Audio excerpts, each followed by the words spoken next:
Hi, welcome back guys. This is your friend, the MHA What If with another fanfiction. This is the move of what if Deku's Soulmark kept changing. All credits for this video go to their respective authors, so please support the real author. Check out the link in the description for more details. Please give this video a like and subscribe to the channel if you want more videos like this. Now let's get into the fanfic. Izuku slowly tilted his neck back and forth, left to right. He had been sitting in this backless chair for hours, and his neck was suffering greatly due to his horrid posture. You would think that as a tattoo artist with years of experience, he would have forced himself to sit straighter, or maybe have bought a more comfortable chair. He always swore he'd do one of these things, but it never happened. "All right, you're finished," he informed, pulling the tattoo gun away from his customer's wrist and placing it on his cart. He was almost sure that he was more excited about finishing the tattoo than the client was. It had taken a dreadfully long time and it was getting late. "Sick?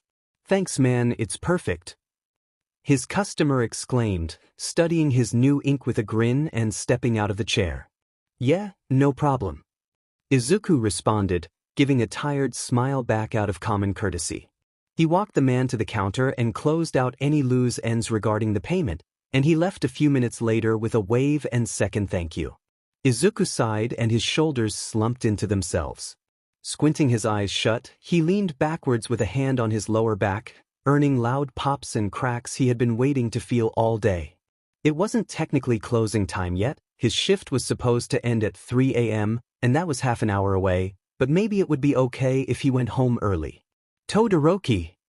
he exclaimed, hoping his voice would reach to the back of the shop where his coworker would be resting. The man in question turned around the corner of the back wall, pulling off a pair of gloves. "Yes?" he asked, and Izuku noticed a strip of shiny plastic on the man's arm, covering a brand new tattoo. Shoto Todoroki was one of the only people Izuku knew that could confidently give himself his own tattoos flawlessly. "When does your shift end?" Izuku asked. 3. "Yours does as well, I believe. Shinso will be here to pick up the next shift," Todoroki responded, sighing blandly and leaning back on the wall behind him. "Yeah, I was wondering if I could go home early. I'm completely spent." Izuku pouted, puffing out his cheeks and pursing his lips like a child. He heard Todoroki chuckle at his over-dramatized expression. "I don't know, Midoriya. You've got a hole." He paused to look at his watch. 28 minutes? Izuku frowned at his coworker.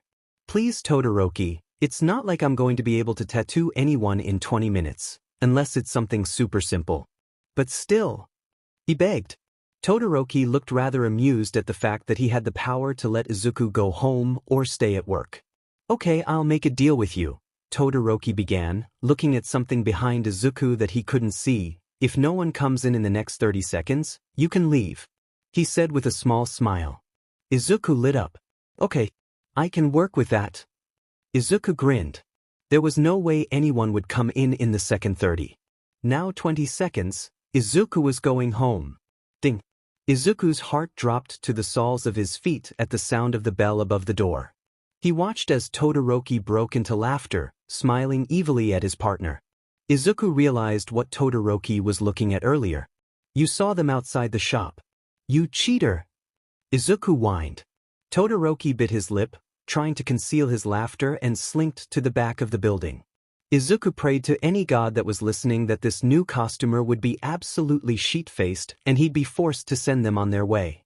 It was late, a Friday night, and that happened often enough that it wasn't foolish to wish for. He turned around to see two men that definitely didn't look drunk enough to send away, and Izuku held back a groan. "Hey!" one of them exclaimed, and even though he didn't think it was possible, Izuku was even more upset when he heard how overly enthusiastic this customer was. He had bright red hair that shot up and practically defied physical law, and bright red eyes to match. He looked to be in his early 20s, and Izuku concluded by his mannerisms, he was at least a bit tipsy. "Do you do piercings here?" he asked, grinning with pointed teeth.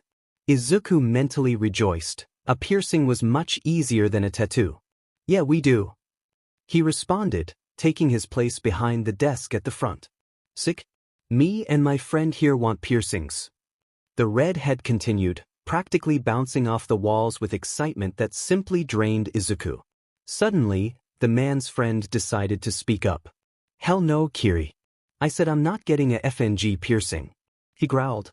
This man was slightly taller with blonde spiked hair and an expression that made Izuku shrink into himself. His face could only be described as angry. "So one piercing. What TYP? Izuku began, but he couldn't finish.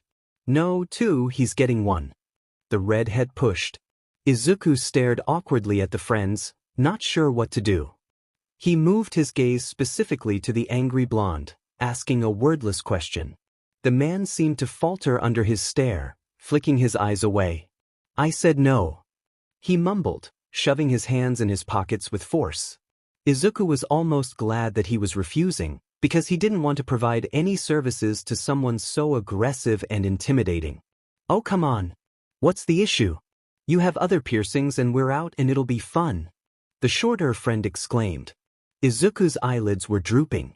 "Maybe I can just let them argue until my shift is up," he thought. "The issue is that I'm tired as shit. All I want is to go home and sleep." The blonde grumbled, and Izuku said a mental "Gin." The redhead looked genuinely upset that his friend didn't want to get a piercing with him, and he looked over to Izuku with pleading eyes. Does he want me to convince his friend to get a needle shoved in his skin? Izuku thought. He sent a panicked look back and the redhead sighed. "Okay, give us a second?" he asked, and Izuku nodded. The two walked to the front of the shop and Izuku tried not to stare as they started furiously whispering at one another. Well, the redhead was whispering. The blonde made no attempt to hide his annoyed replies. Izuku thought it might be best to leave the two on their own, and walked to the back to find Todoroki sitting on a chair with his feet propped up, skiing on one of the lollipops that was used to soothe clients who weren't very tolerant of pain. "Why aren't you with the costumer?" he asked, grinning slightly. Izuku glared. "There's two of them," he replied. "You need me to handle one of them?" Todoroki asked, starting to sit up in his chair. "I don't know. They are currently arguing at the front. One of them wants the other to get a piercing with him, but the other guy doesn't seem particularly into it." Izuku explained. "Couple?" Todoroki asked. "I don't think so." The shark-toothed one called the angry one his friend. Izuku replied. "Huh." Todoroki laughed. "What? The shark-toothed one? The angry one?"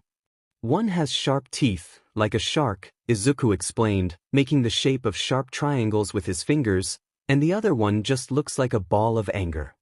These descriptions seemed to pique Todoroki's interest as he stood up and headed for the front, still working on his lollipop. Izuku followed him. "Great timing!" Sharkman exclaimed, back to smiling ear to ear with those teeth. His friend still looked angry as ever, almost more now. Todoroki looked over to Izuku with a look that said, "Wow," and Izuku sent one back to say, "Told you. We're both getting piercings." The redhead said happily, and Izuku could practically hear the sound of the other rolling his eyes. "Okay," Todoroki began, walking up behind the desk. "I'll need your identification, please." The two men handed over their driver's licenses and waited as it was arranged. Izuku notes the duo's names were Eiji Kirishima and Katsuki Bu. Kirishima wanted his ears pierced, and Bakugo wanted a tongue piercing, since his ears were already pierced. Izuku hoped that Todoroki would take the blonde, because tongue piercings weren't his best area, neither was dealing with angry people. Todoroki started walking to the back and Kirishima decided to follow, and before he knew it, Izuku was left with the brooding blonde, who was now staring at him so intently that Izuku could feel it on the back of his skull. He told Bakugo to follow him to the back, and he did. When they got back, he sat in the chair and looked quite in his element. Izuku guessed he had gotten more than a few piercings or tattoos. Izuku pulled on his gloves and fell into his normal routine. "Nervous?" he asked. He asked everyone this, as it was an easy way to start conversation. "No. What do you take me as? A PP?" Bakugo grilled. Izuku recoiled. Typically, people didn't respond in that way.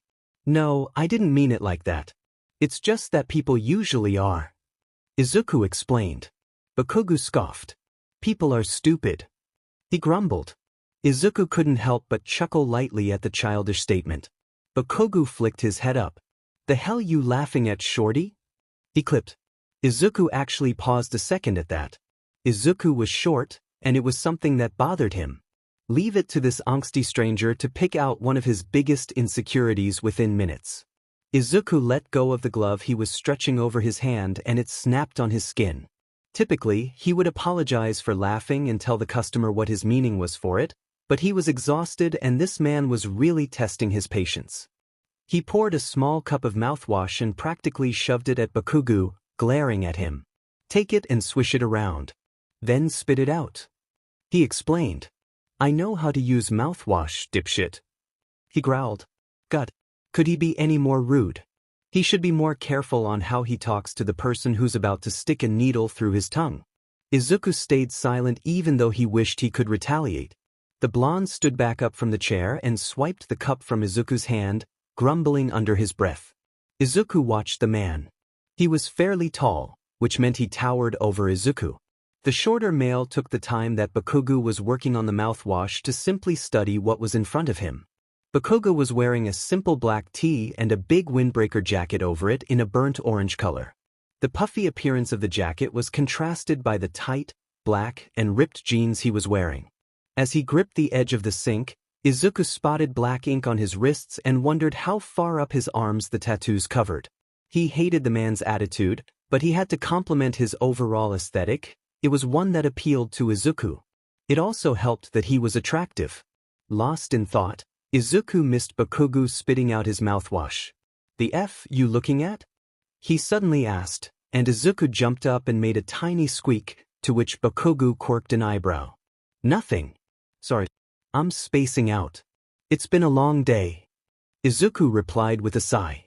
It wasn't a lie, he was still exhausted. Bakugo walked over and plopped back into the chair. Izuku sat down in his chair as well. Should I be letting you stick a needle in me when you're exhausted? Bakugo questioned, and Izuku chuckled, but this time the blonde didn't grill him on why. I think you'll be fine. Izuku said with a small giggle, grabbing his supplies and putting on his glasses so he could see a bit better. Did you just fing giggle? The blonde questioned, leaning towards Izuku. Izuku paused. Who talks to people like this? Especially people they don't even know? Before Izuku could reply, Bakugo continued. You don't really fit the whole tattoo artist type. He informed.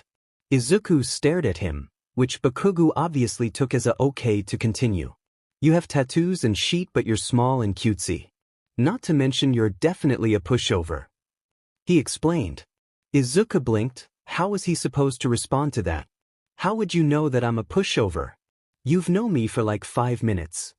He mumbled, scooting up to his client and grabbing a small flashlight. Suddenly, Bakugo leaned forward towards Izuku. I just know, he said with a smirk, and Izuku could have sworn he smelled alcohol on the blonde's breath. Izuku gulped, leaning away from Bakugo, who looked very satisfied with himself. He's tipsy too. Just like his friend. I just didn't notice until now. Open your mouth please. Izuku stuttered, and Bakugo complied. Izuku prodded Bakugo's tongue for a bit with his gloved fingers and checked under his tongue for any major blood vessels that could be at risk. There wasn't any in the way, so he grabbed his forceps and began positioning them. Bakugo stayed silent, but he was sort of forced to with things constantly in his mouth. When Izuku had the forceps in their place, he grabbed the needle. Ready? He asked.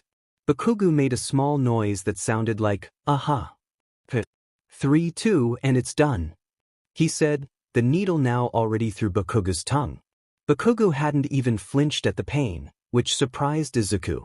He thinks he would have definitely flinched, but he wasn't much of a piercings person. Bakugo didn't say anything, but again he had fingers and mental in his mouth. Izuku felt the blonde looking up at him as he screwed on the knobs and positioned the piercing. It only took a few moments, and he let out a sigh when it was done. You're good, Izuku announced, and Bakugo closed his mouth and moved his tongue around. Everyone usually did that after they had gotten this specific piercing, eager to see what it felt like. Jesus F, that's annoying as hell.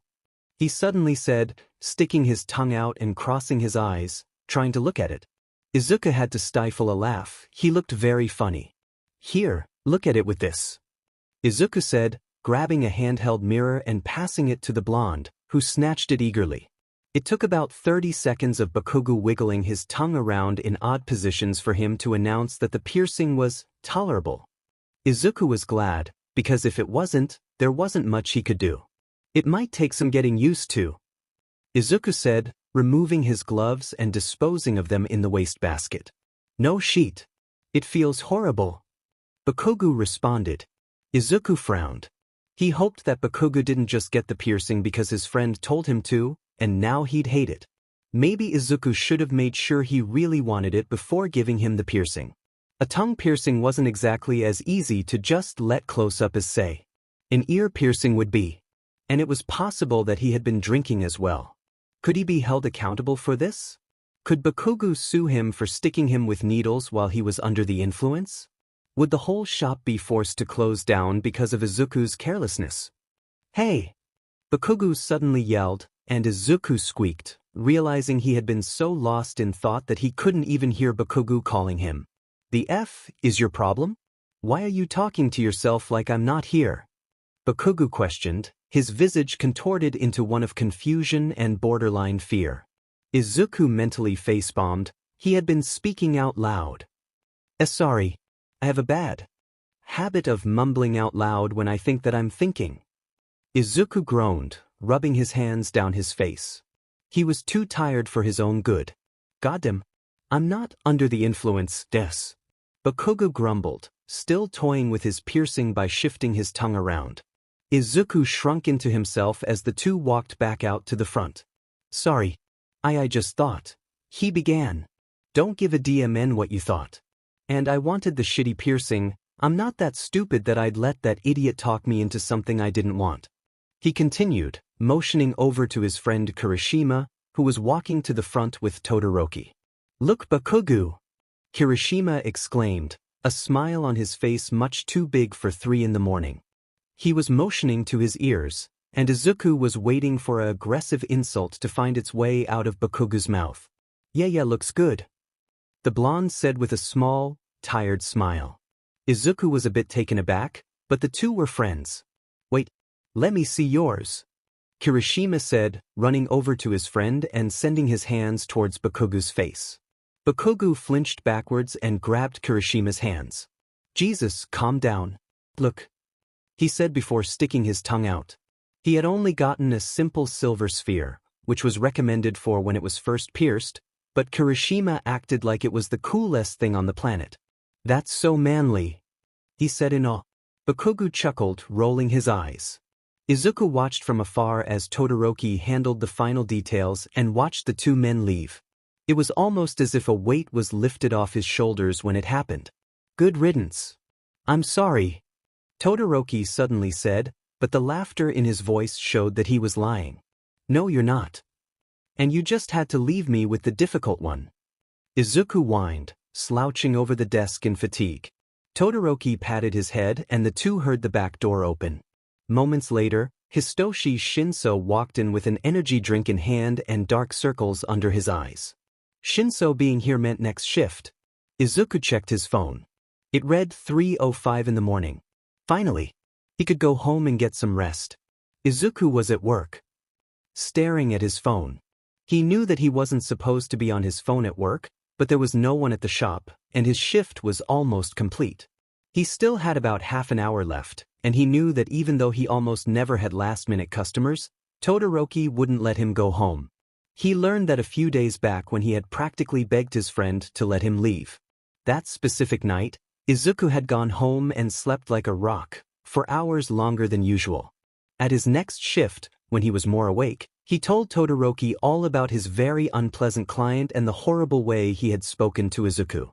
Todoroki had found it quite amusing that someone would be that rude to someone granting them such a service. It was only amusing because Todoroki knew Izuku would never retaliate, even when being dreadfully sleep-deprived. Since then, Izuku had forgotten about the blonde, just because there was no reason to remember him. Izuku had too many clients to remember all of them. With every new client, new piercing, and new tattoo, Bakugo was making his way out of Izuku's memory, and just as he had thought when Bakugo first left the building, good riddance. At the moment, Izuku was taking a page out of Todoroki's book and was mindlessly working on a lollipop. They weren't anything special, but it was candy. He heard the bell over the door ring, but Todoroki was up front, so he most likely wouldn't have to deal with the customer. It was only a few moments until Izuku could hear the sound of muffled yells up front.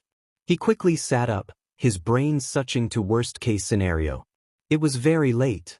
It could have been a drunk person who was on a rampage and decided that the nearest tattoo shop was a perfect place to harass. He could be brandishing a gun around now in that moment as Izuku was skiing on a lollipop like an idiot. He moved to get up, but the door to the room swung open before he could get to it. "Someone is here for you," Todoroki informed, in a tone that was calm enough that Izuku knew nothing was seriously wrong. "F for me?" he asked, and Todoroki nodded. "He won't say what he wants, he just keeps asking for the short green fucker," Todoroki explained, and something in Izuku's mouth soured. He promptly left the room to see the one person he hoped it wasn't standing by the desk. It was the same tall, angry blonde that came to the shop with his friend just nights before. He was here again, and just before Izuku was about to go home, too. "You!" he suddenly exclaimed, and Izuku flinched backwards. "Get over here."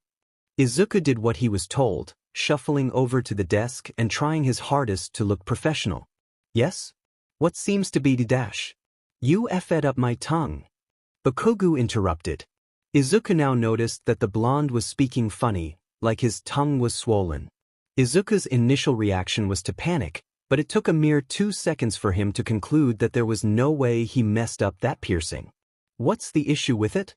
Izuku asked, remaining calm even under Bakugo's murderous glare, which seemed to really piss the man off. "What's the issue?" "The issue is that my tongue is swelled up like a shitty balloon because of your shitty piercing job, you shitty person," Bakugo yelled, his voice only somewhat hindered by his now confirmed swollen tongue. Izuku wondered if it was possible to use the word sheet more times in a sentence. "Okay, could you come with me to the back so I can check it out?" Izuku asked. Bakugo grumbled some version of yes and shoved past Izuku, stomping into one of the back rooms. Izuku was not looking forward to this. He quickly shuffled into the room and pulled on some gloves, instructing Bakugo to sit up on the table. Izuku quickly realized that that wouldn't work, as Bakugo was even taller up on the table, and he needed to be able to have a good view into his mouth. "Actually, if you could sit down here, that would be better." Bakugo glared at him. "I need to be on your level," he finished. "It's not my fault that you're short as sheet." Bakugo growled, but he moved to the chair reluctantly. Izuku held his lips tightly shut, fighting the initial instinct to snap back. This wasn't the first time that Bakugo had taken a direct stab at Izuku's height, and wouldn't be the last. Of course, Izuku wasn't aware of that yet. "Open," Izuku ordered, grabbing his flashlight and inspecting the man's tongue. It was swollen. It didn't exactly look infected, but it looked red and irritated. "Does it hurt?" he asked, already knowing the answer. "Yeah," Bakugo replied, still attempting to be vulgar with Izuku's fingers in his mouth. Izuku removed his fingers and leaned back. "What have you been eating?" Izuku asked. What does that have to do with anything?" "You're the one who effed up my tongue," Bakugo exclaimed, standing up and shoving a finger into Izuku's chest. "I didn't mess up anything, this is due to something you've done. It doesn't seem to be infected, so that's good, but it would be best if I could figure out what you've been doing wrong." Izuku continued, trying to give a small smile to show he wasn't upset at the client. Bakugo was now sporting a look that made Izuku think that no one had ever told him he had done something wrong in his life. "Is this you trying to save your job? Because I'm not planning on suing your sorry butt," Bakugo grumbled.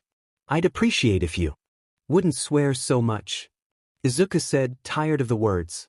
"This is a tattoo parlor, not a preschool. I'll say what I want," the blonde kept on. Izuku figured that he was right, and simply moved on. Suddenly, music was blaring from out of Bakugo's pocket, which made him reach behind him and grab his phone from his briefs. "Yes?" he grumbled to whoever was on the other side, and Izuku silently hoped it wasn't anyone important, because you could easily tell that Bakugo was very annoyed. A few seconds passed. Izuku stood awkwardly in front of his client. "You what?" he exclaimed through his phone, making a way for the door. Izuku wanted to stop him, but Bakugo was an angry force of nature, and who was Izuku to try and disrupt that? Izuku followed his client out and watched as he continued to yell through his iPhone and stomp around the room. He was scary, but every time he did this, Izuku thought he mimicked a child having a temper tantrum. "I'm sort of busy, shitty hair." Bakugo continued, making a quick glance towards Izuku, who smiled just because he wasn't sure how else to react. Bakugo grimaced at Izuku's grin and continued his call. Okay, fine. I'll be there, just chill out. He eventually spat, making his way back to Izuku. Izuku shrunk into himself. Bakugo covered the phone speaker with his hand. "You have a card?" he asked, and Izuku almost tripped on his way to the front desk to grab one. "Here," he exclaimed, arms straight out with one of his shiny business cards. Bakugo snatched it up and gave another glare. "I'll be back, a-hole." Bakugo threatened before leaving the shop. Izuku stared dumbfounded at the door. "I'll be back." Who is this guy? Izuku had dealt with practically countless difficult customers while working late weekend shifts. Drunk people, high people, people he would have sworn were a dangerous combination of both, but Bakugo was somehow worse. Izuku thought that maybe the first time he was there, the over-the-top anger was due to his obvious encounter with alcohol that night, but he was sorely mistaken. Bakugo didn't seem drunk this time around, and he was almost more angry. Izuku had never had such a rude customer.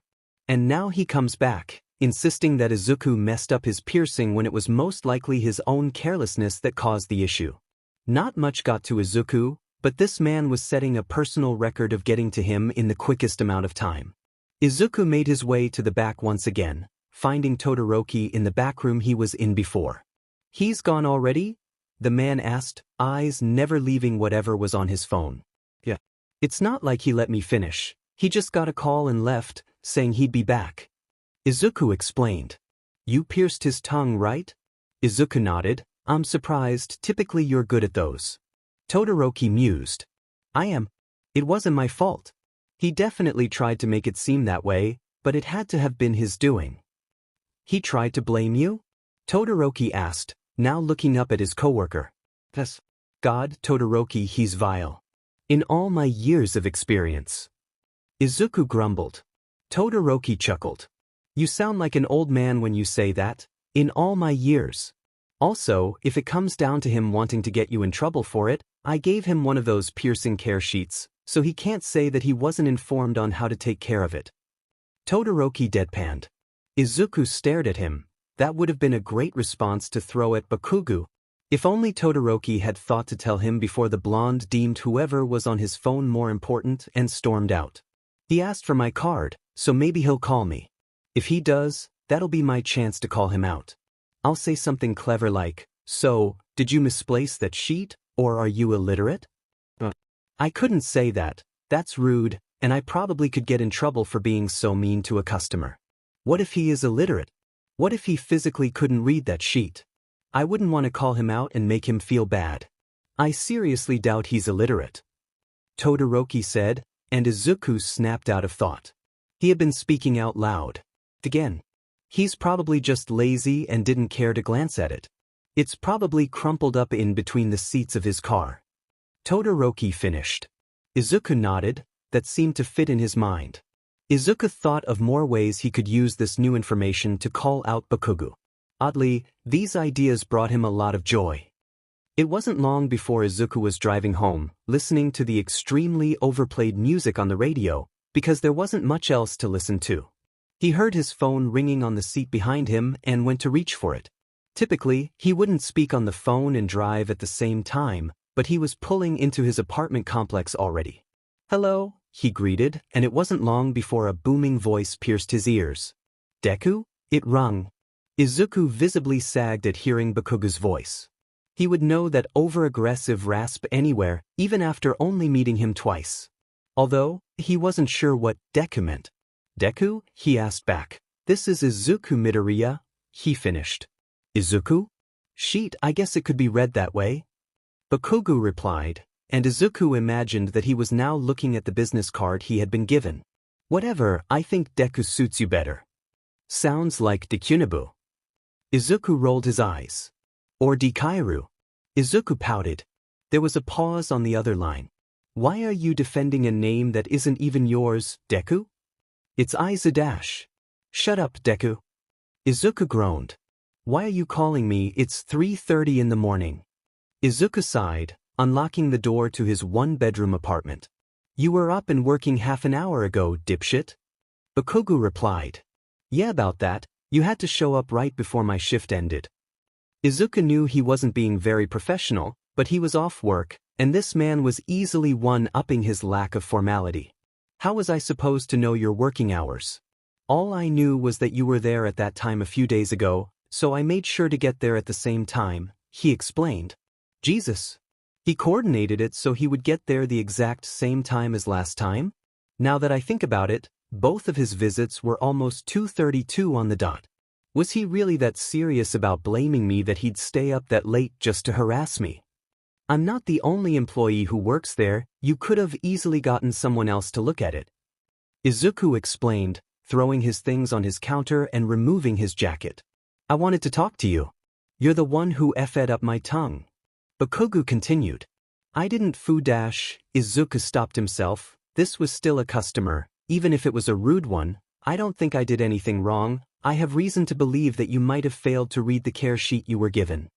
That shitty piece of paper half and half gave me? He asked.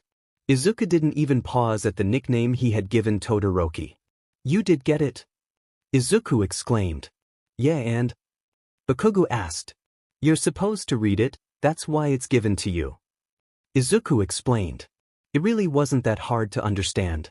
Well, I definitely don't have it anymore. You got one with you? Yeah, I think I have one in my bag. Izuku trailed, rummaging through his duffel bag and holding the phone to his ear using his shoulder. Never mind, I don't, but I know the basics of what not to do. List them to me. Bakugo said. The number one thing is food. You're not supposed to eat anything very tough or hard, softer foods are better. Izuku began, and Bakugo made a small listening noise. You're not supposed to toy with it or use any type of tongue brush or scraper, he continued. Yeah. Obviously. Bakugo mumbled. Also smoking and alcohol are a no, he finished. Bakugo grunted. I haven't done any of that shit, he grumbled, and Izuku worried at his lip. There was another thing that could affect the piercing, but he avoiding asking it if he didn't have to. Okay, one more thing. Are you sexually active? He asked. Who's asking? Bakugo asked, a smirk evident in his voice. There was a pause. Me. Izuku said, completely oblivious. Bakugo chuckled through the phone. Nope, I'm single, he said, now seemingly closer to the phone. Izuku scrunched his nose. That's not exactly what he was asking. Well, I don't really care if you're single, but any type of ORLSEC is a big no with new tongue piercings, he explained, and Bakugo went silent on the other end. You could have said that earlier, dipshit, he answered. Izuku frowned, confused. So? Izuku asked. No, I haven't been sking anyone's D-dash. Is that what you want to hear? Bakugo growled. Izuku cringed. That was not what he wanted to hear. It was possible that Bakugo was simply making a crude joke, but Izuku didn't really see him swinging that way. Not that he was one to judge, it was just a bit surprising. You know what, never mind, Izuku stumbled. He heard Bakugo snicker on the other line. I'm not sure what else to tell you though. That's everything. Bakugo grunted. That's annoying as hell. So, it must have been you. Huh, Deku. It wasn't my fault and it's Izuku. Deku. Bakugo. Izuku exclaimed.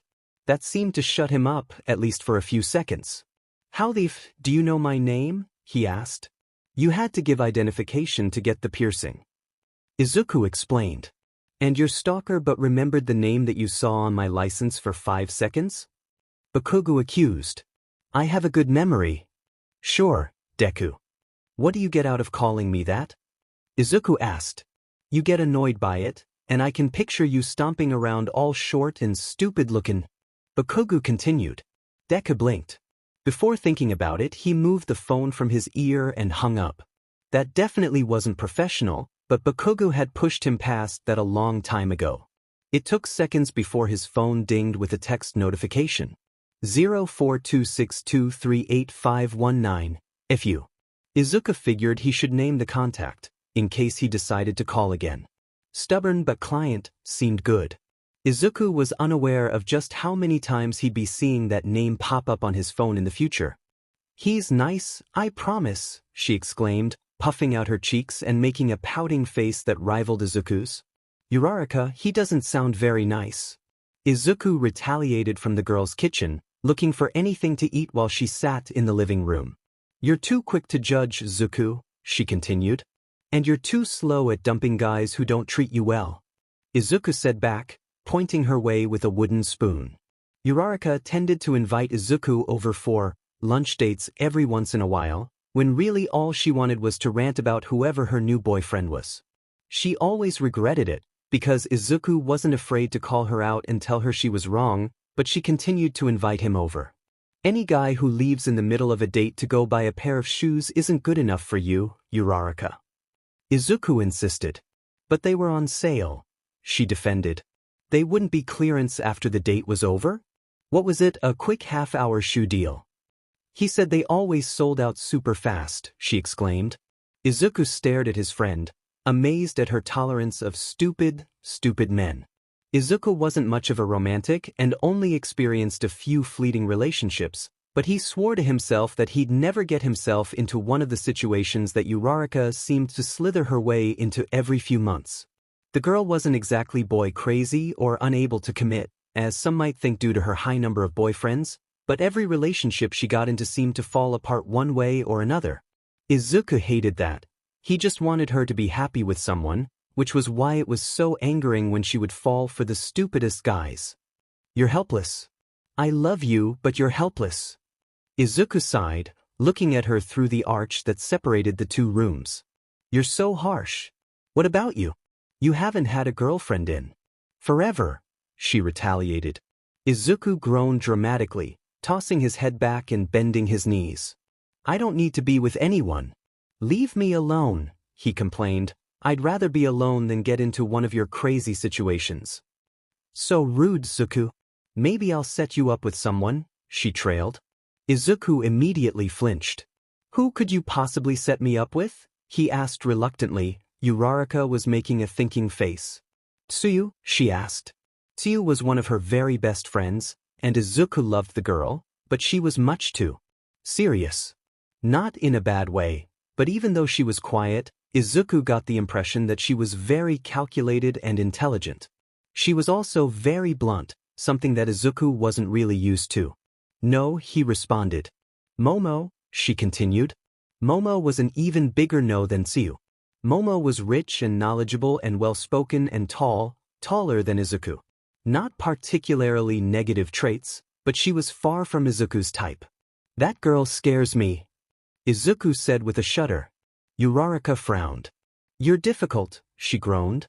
"You named 2 girls. What are the chances that I'd like 1 out of 2? Not very high. Neither of them are my type." "Well, what is your type?" "Because I'm realizing that I don't even know," she pouted. Izuku thought on that. What was his type? The girls he had dated in the past didn't share any telling qualities that made it obvious what type of girl he liked. Izuku wasn't even sure that he only liked girls. He had only dated females, but he wasn't going to lie and say that he had never found another man attractive. He wouldn't be against dating one if he found one he liked, but that had simply never happened. Izuku usually just ended up with whichever girls ended up clinging to him, which never really worked out.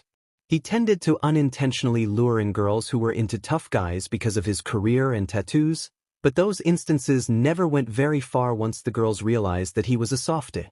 To boot, he didn't really attract girls who were into soft guys, because they were intimidated by his ink. So it was hard to find a medium. Izuku was also short, and short guys weren't exactly in high demand. Maybe it would be easier to date a guy, because they wouldn't care if he was short. Izuku wasn't even sure what type of males would like him. Dating was just too complicated.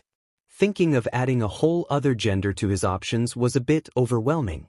If an opportunity wouldn't present itself now, then Izuku would just wait until one did. He didn't feel like actively trying to find someone. Maybe one day, someone will just fall into my lap, and then I can live with them, happily ever after. Izuku thought fondly. Ding. Someone texted you, Zuku. Uraraka informed, looking at her own phone. Could you check who it is for me? Izuku asked, finally scoping out what looked like some leftover rice in the back of the girl's fridge.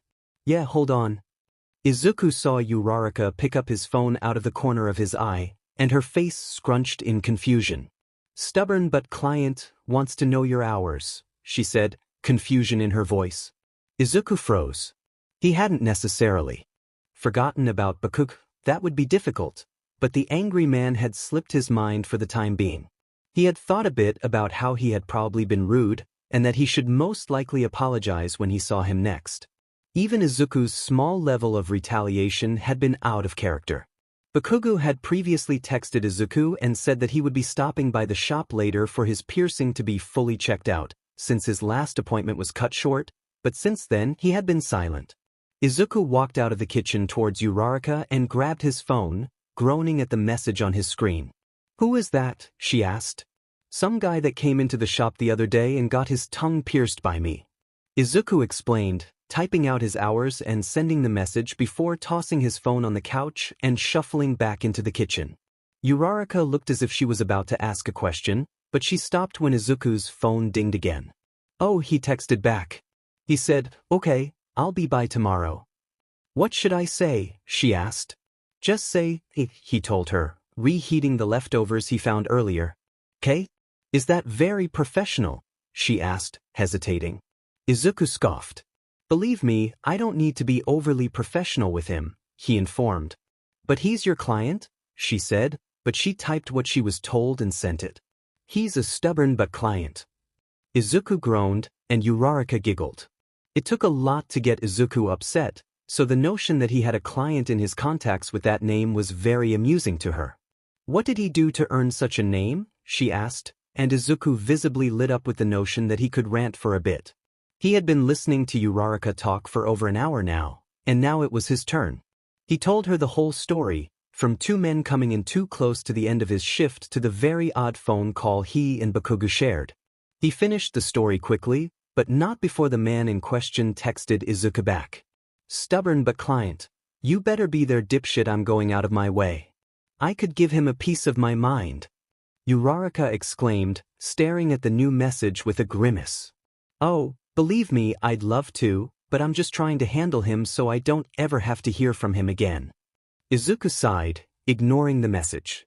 That was what he was going to do, take care of his client and move on, and the sooner that time came, the better. It wasn't much time before it was tomorrow, and Izuku was silently dreading the arrival of his regular. He wasn't even sure if he could call him that, because he hadn't come back for multiple services, but just to yell at Izuku and his coworker for a bit before storming out. Izuku unpacked his duffel bag with all of his things, humming a made-up tune.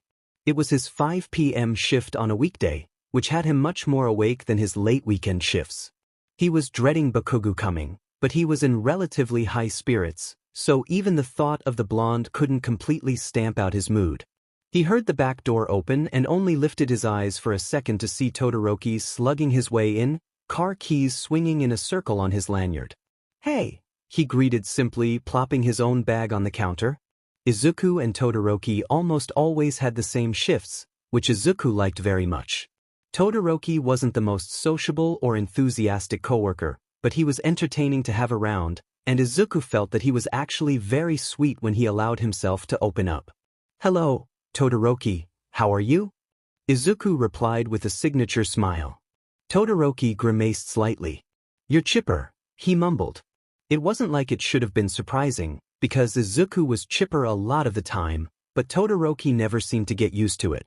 You have any big clients today? Izuku opened his phone and checked his schedule. I have a pretty big ink job to do in about an hour, and that should take up a good portion of my shift, he explained, and Todoroki nodded. Okay, so I'll be taking walk-ins? Todoroki said, more to himself than Izuku. Izuku started to walk towards a back room. I'm also having that tongue-piercing guy come back in today, so if he comes in, let me KN dash. The bell above the door dinged. It was exactly 2 minutes into Izuku's shift. Deku. He heard across the room, and a fraction of his enthusiasm died. He turned around to see Bakugo standing by the doorway, clad in a jacket that was much too thick for the fall weather, but Izuku had to admit, it was fashionable. It was army green and rimmed with black accents. It had a few patches on the arms that looked messily placed, as if he had done them himself. His jeans were dark gray with lighter gray wear, and he had a simple white t-shirt under the jacket. It was an effortless outfit, but it looked somehow complex. "You're here early." Izuku breathed out, giving a small smile that he would for any customer. "You sent me your hours, and I said I'd be here, so I am," the blonde grumbled, shoving his hands in his pockets and already making his way towards the back. Izuku had to scramble to keep up with him, and in that moment, it felt like the customer had more control than Izuku, who was the expert. When Izuku got to the back room, Bakugo was already leaned back into the room's only chair and looking very impatient. Izuku took a quick deep breath. Bakugo's vibe in and on itself would be enough to drag him down, but he wasn't going to let that happen. "How are you today?" Izuku asked, pulling on his gloves and smiling. This was normal behavior for any random client, so why shouldn't Bakugo get this treatment too? Maybe if Izuku was nicer, Bakugo wouldn't feel the need to be so harsh. "The F is this?" Bakugo asked. "Okay, maybe not." "Sorry, what?" Izuku asked. "Why do you suddenly want to know how I'm doing? You're actin' all nice and smiley," he accused, face contorted into one of disdain. Izuku simply shrugged and laughed lightly. "I'm usually like this. The last 2 times, you've caught me when I was tired. I apologize if I was rude." Izuku explained. It wasn't a lie, he was much more irritable when he was sleep-deprived and rude. Bakugo stared at him, seemingly unsure of how to react. Whatever. He eventually stuttered, looking down. Izuku got the impression that people didn't often apologize to him. "Is it still as bad as last time?" Izuku asked, scooting closer to him. "Yeah, hurts like hell too." Bakugo replied. Izuku hummed, studying the piercing. It still didn't appear to be infected, but it was as red and irritated as the last time he had seen it. "Are you sure you're not doing any of the things I told you about?" Izuku asked, pulling away and looking at his client. "I'm not 5 years old, I can follow a few shitty rules." Bakugo grumbled. Izuku frowned. Even being polite didn't seem to push Bakugo to be kinder to him. "Not what I said," he mumbled. "Then what were you saying?" "I was just making sure." "You take me for that big of an idiot? You think I can't remember the rules you told me about like 3 days ago?" Bakugo continued. "I didn't say that. I don't think you're an idiot." Izuku shot back. Bakugo scoffed and gave a laugh fully devoid of mirth. The sound made Izuku's skin crawl. "You just don't want to admit that you messed up a piercing. You'll accusing me of being a moron before admitting you effed up." Bakugo spat. "I'm not calling you anything like that. You're at least treating me like one. In fact, who's your manager? I think I'll be telling him how unprofessional you are towards a paying customer." Bakugo snarled. Izuku froze. Oh god, now he'd done it. Izuku was going to get himself fired because he couldn't stay enthusiastic for 5 minutes with a difficult customer. As he thought of other possible career options in a panic, he realized something. Bakugo was laughing. "You're so easy." "Oh god," Bakugo said, holding his stomach in pure glee. Izuku stared at him in shock. No way did this man just argue all of the kindness out of him, threaten his job, and then start laughing at him. Izuku refused to believe that a person this cold existed. He wasn't even sure how to respond. He was fuming, sure, but that didn't mean he could yell all the rude words on the tip of his tongue without being reprimanded. All he could do was sit there, mouth agape, and Bakugo rode out his laughing high. "I was not going to be dealing with that fake, Mr. Nice Guy act the whole time I'm here. That sheet gets real tired real quick," Bakugo said with a satisfied sigh, placing his hands behind his head. Izuku didn't even dislike many people, but he mentally confirmed it now. He hated this man. "Well, you shouldn't be here for much longer. I don't know what else to tell you," Izuku informed through his teeth, harnessing every centimeter of his self-control to avoid telling Bakugo to get the hell out of his shop and definitely let the door hit him as he left. Bakugo seemed to perk up at Izuku's words, raising an eyebrow. "Is that true, or are you lying to get me out of here, Deku?" Bakugo questioned, leaning forward. Izuku's frown deepened. Maybe, subconsciously, he wasn't trying very hard to think of ways to help someone who had been so unbelievably rude to him. He took a deep breath. This man was still a customer. And it was Izuku's job to serve him until he was satisfied. "Okay, just a second, stay here," Izuku said, bolting out of his seat and going to the front desk, grabbing one of the care sheets Bakugo had been given. He returned in a flash and didn't even look up at Bakugo before mumbling off everything on the paper. "Oh, let's see. Tough foods, tongue scrapers, unnecessary contact, spicy foods, smoking or alcohol." Izuku rambled, more to himself than Bakugo, hoping something would jog his memory of what could be bothering his client. The quicker he found out, the quicker he never had to see the man again. "Wait, what did you say?" Bakugo suddenly interrupted. Izuku froze. "I said quite a bit." Izuku trailed. Bakugo groaned. "Like literally just now," the blonde grumbled. "Smoking or alcohol? I told you that over the phone the other day, thou dash. Not that. Jesus, do you ever stop talking?" Bakugo stood up and grabbed the paper from Izuku's hands, skimming it with his eyes. Eventually, he hit the paper with the back of his hand. "Phuck," he mumbled. "What?" Izuku asked, curious about what thing his client had messed up on. It was for some reason satisfying, seeing Bakugo realize he had done something wrong. "I didn't know I couldn't eat anything spicy," he yelled, crumpling the paper and shooting it into the wastebasket across the room. He made it, which Izuku thought was sort of impressive considering the amount of off time he'd spent in there alone trying to make shots out of crumpled tissue on long days and failed. Bakugo paid no mind to this, though, so Izuku figured he should break his attention from it. "You'd have to eat a lot of spicy things to have such a consistent issue like that. I'm sure that's not it," Izuku explained, but Bakugo's face didn't change. "I have at least one hot enough to burn your face off meal every other day." Bakugo groaned, running a hand down his face. Izuku scowled at the man. "Really? Is this guy for real? Who eats that much spicy food anyway?" It would explain the irritation. And it oddly fits him. "But really? Every other day?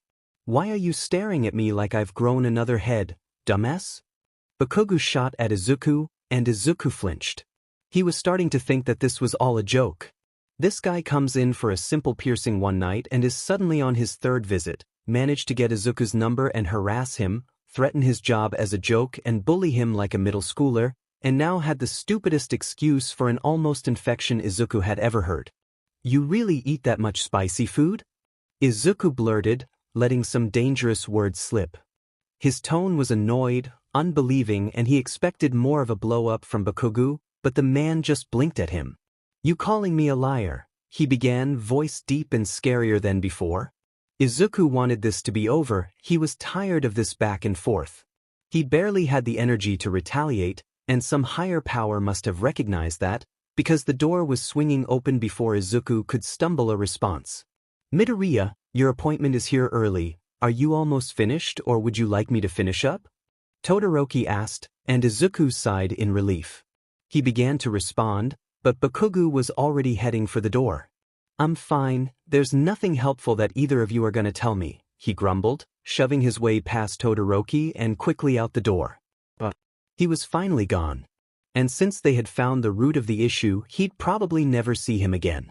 That was easier than Izuku had imagined. Katsuki kicked a can that had been resting on the sidewalk he was strolling on. His hands were placed in his pockets as usual, and he tried his best to ignore his friends beside him. It was late, and Katsuki wasn't really one to stay up late, but his friends always seemed to convince him to go to shitty clubs until the butt crack of dawn for no reason other than that it was fun. Katsuki never had much fun. He couldn't even drink because he was still nursing this stupid but piercing that had caused him nothing but discomfort since he had gotten it down the street. Since he had discovered the root of the issue, the pain had ceased and the swelling had gone down, but it was still a bit sensitive, and he didn't feel like risking another week of an aching tongue. You never realized how much you use your tongue until it cramps and stings like a beach. Katsuki was wearing a deeper scowl than usual, his head bowed in annoyance. As usual, his friends didn't take the FING hint and continued to bother him like it was their DMN profession. Kirishima slung an arm around Katsuki's shoulder, sighing and looking up at the sky. "Isn't the sky so pretty, Bakugo?" he asked, losing his footing more than a bit tipsy. Bakugo looked up. "It looks like it does every night, shitty hair." Katsuki grumbled. Kirishima frowned, stopping in his tracks and grabbing Katsuki's forearm to pull him to a stop. Shiro and Kaminari continued walking in front of them, chuckling about something loudly. "Look up," Kirishima said, looking stern. "What?" "Why dash?" Katsuki began, but Kirishima had already placed 2 fingers under the taller one's chin and pushed up, forcing Katsuki's gaze up regardless of if he wanted it to happen or not. Katsuki slapped the hand away, but kept his head up. "What am I looking for?" he grumbled, crossing his arms. Katsuki's arms were always in one of 2 places, his pockets, or crossed on his chest unless he was flipping someone off. "You gotta look at all the stars, man. The sky's clear so you can see 'em all," Kirishima explained, pointing aimlessly with his finger, because there were stars everywhere. Katsuki frowned, sighing. They just looked like stars, little blips of white on black. He could look up and see them any night if he wanted to. He never understood it when people would say things like Kirishima. "The sky looks so pretty today. The trees look so green. Look how pretty the moon looks." Katsuki had never looked long enough at the sky or nature in general to think any of these things. The sky wasn't there to entertain him, and it looked the same every day. "I think you drank too much," Katsuki said, deadpanning. Kirishima's eyes got wide and scared. "You mean you can't see any stars?" he exclaimed, shooting his head up and looking frantically around. Katsuki rolled his eyes, grabbing the man's face and tugging it back down. "I can see the stars, idiot, I just don't see why they look any different than usual," Katsuki said, shoving his hands back in his pockets. "They were always one of 2 places." Kirishima visibly sighed in relief. "Oh shit, man. You scared me. I thought I was seeing stars 'cause of the booze," Kirishima explained. Katsuki chuckled lightly. "I should have just gone with it. That would have been funny as f dash dot." "That would not have been funny." "Oh, it definitely would have been." Kirishima glared at his friend, but the alcohol in his veins obviously prohibited him from staying upset too long. He gave Katsuki a friendly shove before joining Kaminari and Shiro ahead of him, quickly joining into their conversation. Katsuki sighed. He really wasn't fit for these late nights. His eyes were drooping, and his head was aching with the warnings of a headache. He felt his phone vibrate in his pocket, so he reached for it and squinted at the brightness of his screen. "Raccoon eyes. Tell Denki to answer his stupid phone." Katsuki glared at the message. Mina typically came with them on these types of things, but she had plans with an old friend from high school and had to skip today. "Baku Beach. I'm not your personal messenger. If you want to ask him something, text him." "Raccoon eyes. I have texted him and he's not answering. That's the whole reason I'm texting you, you idiot." "Baku Beach. Sorry. Hope it wasn't important." Bakugo snickered. He wouldn't be telling Kaminari anything. It was only a few seconds before his phone screen lit up with Amina's contact name. She was calling him now. Bakugo groaned but reluctantly answered, knowing she would just keep calling until he answered the phone in a fit of rage. "What?" he barked, impatient. "Geez, Bakugo. All I need you to do is walk up to Denki and tell him to look at his phone for 2 seconds. It's not that hard." Mina explained, voice stern. "You think I'm not doing it 'cause it's hard? I'm not doing it because I don't want to." Bakugo replied, ignoring the sudden raised volume of his friends' voices. "You're so difficult. Listen, what are you for doing right now?" Mina asked, and Bakugo knew that she couldn't be too mean to him since she was with a friend, which made it even more fun to mess with her. "Walking," he answered, grinning. There was silence on the other end for a while. "You know what, forget I asked," Mina grumbled. Bakugo held in a chuckle. "Ah, that's a shame. 1 more second and I would have talked to Pikachu." Bakugo deadpanned. Mina groaned. I can't call you mean names because I'm with Uraraka, but imagine that I'm cussing at you right now. She whispered through her teeth. Bakugo made a mental note that Uraraka was the friend Mina was with. He had seen pictures of the girl on social media a few times, but that was it. I think I would be able to imagine it better if you gave me some examples. Katsuki continued, spurring the girl on. At some point during Mina's rebuttal, Katsuki spaced out and decided to listen to what his idiot friends were saying. He didn't catch much, except for the words, "We should get tattoos." Katsuki immediately hung up on Mina, even though she was most likely still talking to him, and picked up his pace towards his friends, who were now standing in front of a tattoo shop like kids in front of a candy store. "No," he said sternly, not even leaving them a chance to convince him. "Oh, come on, Bakugo." Kirishima began, practically jumping up and down like he did when he got excited. "Yeah, you've already got tons of ink, what's one more little tattoo?" Kaminari asked. "I'm not going to get a tattoo if I don't want one, a-holes. Those are effing permanent, you remember?" Katsuki growled back. His friends frowned at him. "Well, you don't have to get one if you want to be such a spoil sport, but we're getting one." Zero persisted. "You shitheads are gonna regret it when you wake up with a tattoo you don't want." Katsuki pushed. They shrugged before pushing into the shop and leaving Katsuki alone outside. He groaned up into the sky and reluctantly followed them. He didn't have anything else to do, and Kirishima was his ride. Before, he had been too caught up in stopping his friends that he hadn't realized where they were. They typically hung out in the same area, so it made sense that they ended up at this tattoo shop. This is where Katsuki had gotten his tongue piercing. This is where Deku worked.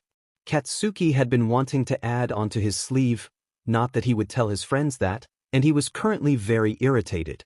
Katsuki's favorite way to blow off steam when he was sad was to torment someone, and his friends were all too excited and tipsy to really retaliate. Katsuki had a feeling that Deku would retaliate, that he would get all flustered and upset and look like he was trying to hold in his anger and seem professional. Katsuki sort of wanted to see him snap. "I bet I could make him yell at me." The green-haired man's past persistence at being kind to Katsuki seemed like a challenge, and Katsuki wasn't one to turn down a challenge. He reluctantly walked up towards his friends, who were now at the counter with that weird half-and-half BSRD. When Katsuki approached, the employee looked up and his eyes shone with recognition. "Welcome back," he deadpanned, looking very tired and very bored. "Yeah, whatever. The four of us are getting tattoos," Katsuki replied, and he tried to ignore his friends' cheers over him joining them. "But I have one condition." The red and white-haired artist looked at him expectantly. "Yes. You know the one guy who's always here with you? Short, freckly, really effing annoying? You mean Midoriya? I can make sure you get someone other than him." "No. I want him." Katsuki was grinning, expression smug. The man behind the counter stared at him, confused. He seemed reluctant, unsure if he should do as Katsuki told. "Okay. I'll get him," he finally responded, and Katsuki ignored his friend's confused stares. Katsuki was looking forward to letting off some steam. To say Deku's face fell when he saw who his client was would be an understatement. He had been smiling brightly and laughing at something when he left one of the back rooms. That changed very fast. Katsuki had to suppress a smile. It was almost comical, just how fed up he became in a matter of seconds. His face scrunched up in disdain, like he had smelled something bad, but he eventually sighed, walking back into his room and telling Katsuki to follow him, head hung low in defeat. Katsuki quickly realized that the man was avoiding speaking to him. Maybe he thought if he didn't speak at all, he couldn't say anything rude. Even more of a challenge. Katsuki plopped down on the chair in the middle of the room, readying his best retorts and insults. Deku sat down on a rolling chair and rolled towards him, not looking his way. When he finally looked towards Katsuki, the blonde opened his mouth to begin some rude comment, but was caught off guard when Deku's eyes went wide with something that looked akin to awe. He followed his gaze and realized Deku was staring at his arms, or more likely, his tattoos. Katsuki realized that every other time he had seen the man, he had been wearing something with long sleeves, but today it was just a black tee. He felt weirdly exposed, almost as if he should yank his arms away and cover them up, but a part of him really wanted to know what Deku had to say about them. His eyes were so big, so expressive. The man didn't have to say anything to show what he was thinking, and honestly, it freaked Katsuki the F out. "Why your tattoos?" he finally spoke up, eyes darting to Katsuki's own. His demeanor had changed in seconds. He looked miserable before, but now. This was the opposite of miserable. Katsuki shivered, looking straight into Deku's eyes. The man had looked at him before, sure, but never when his eyes were sparkling like that. Like a child's eyes. Katsuki wasn't even sure what to say, so he stayed silent for the time being. "They're so clean," he continued, looking at them once again with his mouth open. Katsuki knew that he wasn't wrong. His tattoos were perfect. He wouldn't settle for anything less. He always got them in black, because colored tattoos always ended up looking shitty in the future, and they were done in thick, uniform lines. He wanted a full sleeve on his right arm, and it was coming along nicely, but it only reached his elbow for the time being, thus the reason he wanted to add on. Deku looked back up at him with those diamond sparkly eyes, and this time they were accompanied by an equally bright grin. Katsuki didn't think he could smile that big if he tried. "May I?" Deku asked, and Katsuki wasn't even sure what he was asking, but he nodded.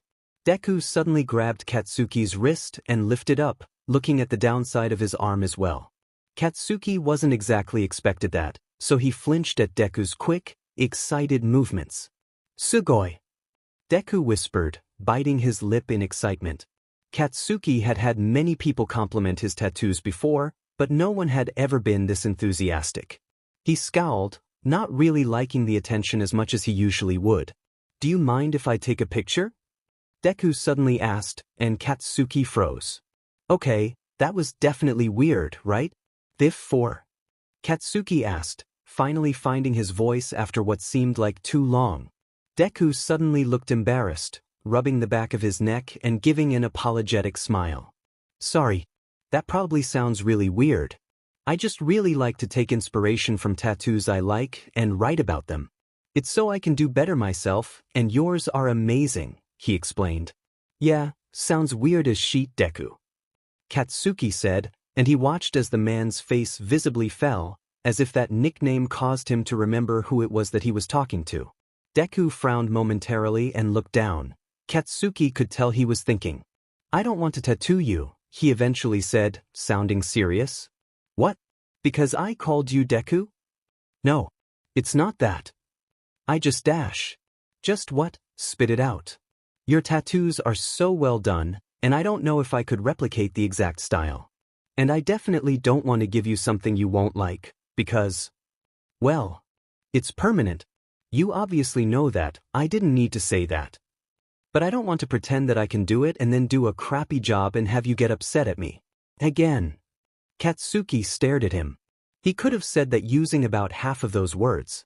Even half would be a bit much. "If you can't do it, then don't." Katsuki grumbled. He wouldn't admit this, but he was thankful that Deku was mature enough to tell the truth about his ability. It had happened to him before where an artist had been too caught up in their pride to admit their capabilities, and Katsuki ended up with a shitty tattoo that had to be redone. "Okay, I won't. I just really don't want to give you something you won't be happy with, especially since your tattoos are so sugoi." "You already said that." "Oh." Silence. "You can leave if you want. Since I'm not tattooing you," Deku informed, and Katsuki thought for a second. Those idiots think I'm getting inked, and if they find out I'm not, they'll never lay off me for bailing." Katsuki groaned. Deku chuckled lightly and nodded. "Okay." Deku seemed to understand that if he left the room, the illusion that Katsuki was being tattooed would be lost, so he sat there in the room with Katsuki. The blonde was on his phone, scrolling through the angry texts Mina had sent him after he hung up on her not too long ago. Deku was simply sitting there, staring at the wall, and if Katsuki strained his ears, he could have sworn that the man was speaking to himself very quietly. Katsuki talked to himself sometimes, but it was rare and fleeting. There was only so much you could say to yourself out loud, at least for him. Deku seemed to have an unlimited amount of information stored for him and him only to hear, and he was spewing it very quickly. It was too quiet for Katsuki to make out, but it was clear they were words. Katsuki tried to ignore it, but that made him accidentally focus on it even more. He wasn't going to acknowledge it, because he didn't want to seem like he was actually paying any attention to him, but it was getting really DM and annoying. He sat there for a while, pretending not to hear, that was until he heard his name mumbled. "What?" he exclaimed, shoving his phone down. Deku jumped in his chair and squeaked, obviously very caught up in his own head. What? Sorry. What? Deku asked, eyes wide. "Why the F are you talking about me?" Katsuki demanded, and Deku suddenly looked terrified. "I wasn't." "Wait. Was I speaking aloud?" Deku asked, cheeks red. "You don't know when you're talking?" Katsuki asked, disbelieving. "Not always." Deku responded, and Katsuki glared at him. "How FNG old are you? You don't know how to control your vocal cords." Katsuki asked, not sure if he should laugh or be genuinely confused. Deku looked down embarrassed. Katsuki vaguely remembered an incident like this the first time he was here, where Deku had been mindlessly speaking to himself. "Sorry, I apologize," Deku said with an apologetic smile, a forced apologetic smile. Katsuki realized that he was still striving to seem professional, still being at work. "You don't have to give me this fake customer service bullshit. I'm not your customer, you can chill the hell out." Deku blinked at him. "I'm serious, I hate that sheet." Deku seemed to think for a second. He eventually sighed, his shoulders sagged. He gave a satisfied smile. "Thanks," he sighed, closing his eyes. "Yeah, whatever. Occupy yourself while I'm in here." "That mumbling is hella annoying." Katsuki grumbled, returning to his phone. Deku looked around the room. "Not really much to do," he said. "Don't you have a phone?" "I'm at work." "So? I'm not gonna tell on you." "No? Last time you were here, you threatened to tell on me." "I was messing with you, you're easy to mess with, and it's funny." "Maybe for you. That's what matters." Haha. The two men looked at each other, before Deku broke into a smile. "Let's play wastebasket basketball," Deku suggested. "The F is that?" "Exactly what it sounds like." Deku began, jumping out of his chair and grabbing a roll of paper towels. He began tearing them off and balling them up, obviously very excited. "I'm not throwing paper into a wastebasket like an idiot." Katsuki drawled. "Oh, come on. Scared you'll lose?" "Like hell," Katsuki exclaimed, hopping out of his seat. Deku laughed lightly. Katsuki grabbed some paper ball from Deku and stood next to him. He noticed Deku fidgeting beside him. "Why you so excited about this?" Katsuki asked. "I do this alone when I don't have any clients, and I've never had anyone to play with." "That's pathetic as hell." "Gosh. Shoot," Deku said.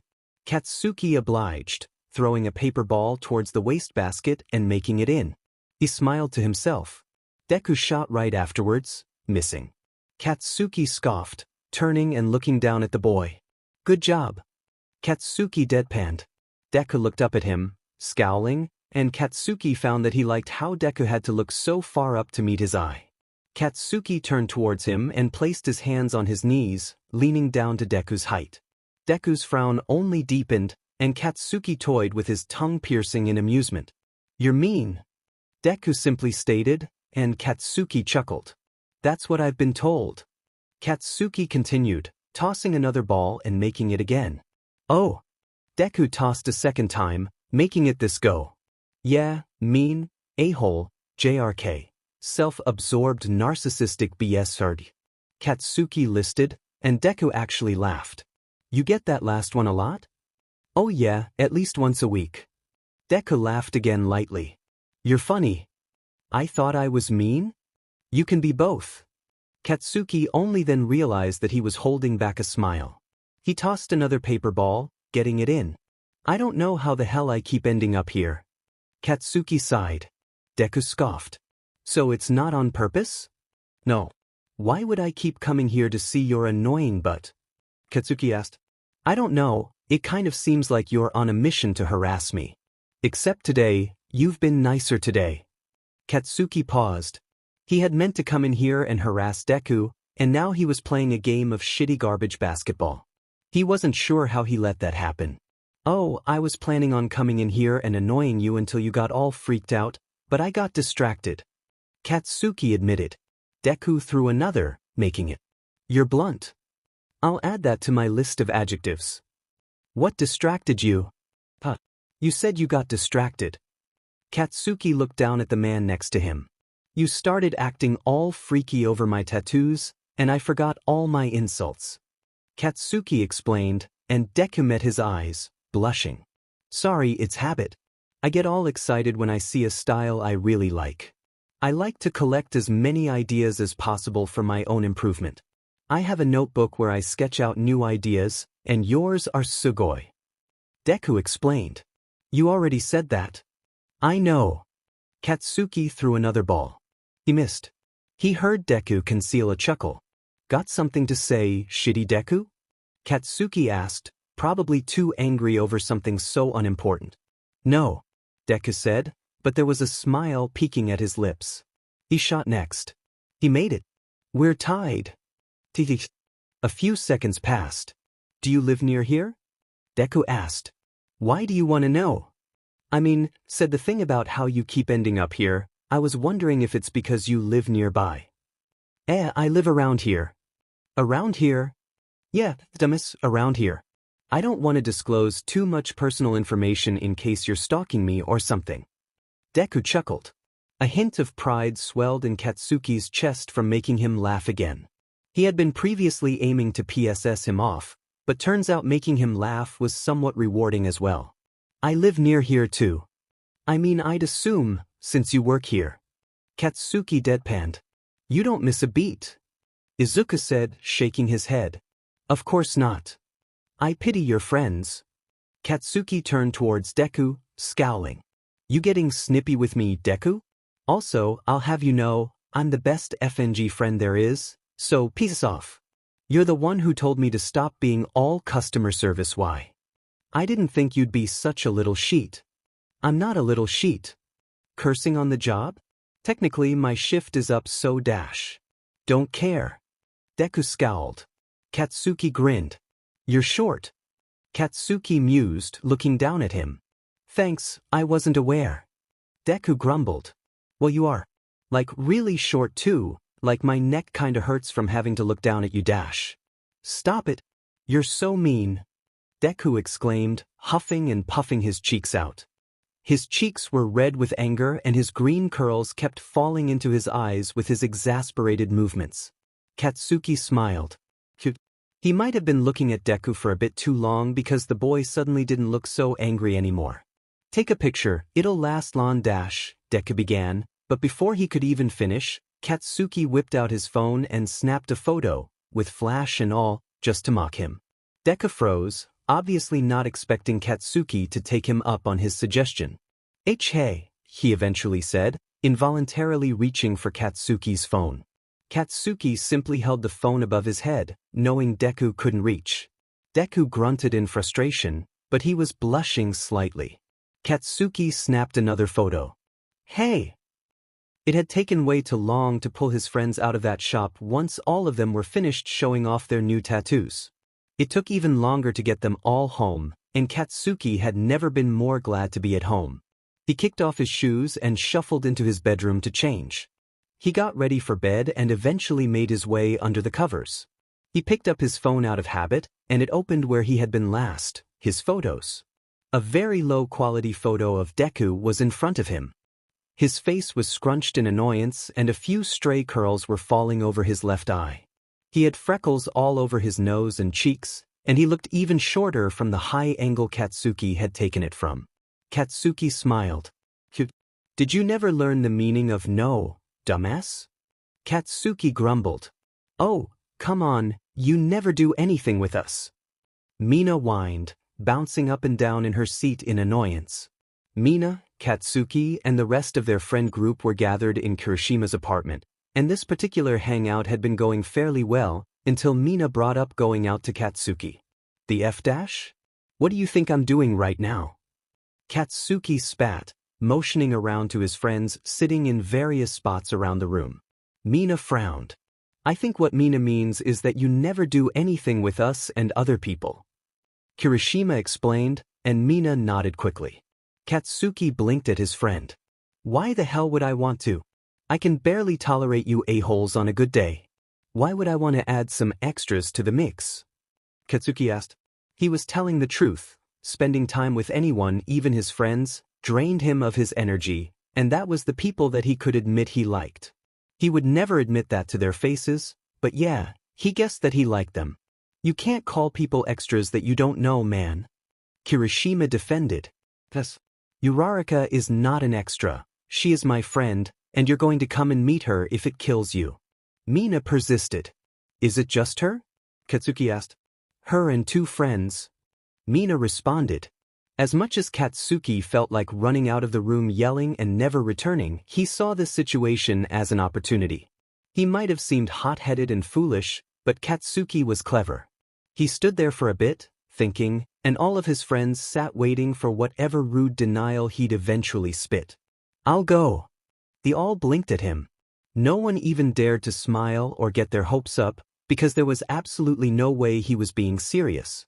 Katsuki had never agreed to anything he didn't want to do that quickly. Even if he had been forced. 2, he would give more of a fight. Under one condition. Everyone frowned at that, but it was obvious there would be conditions. And anyway, conditions were better than him simply lying about going and then never showing up. That had happened before.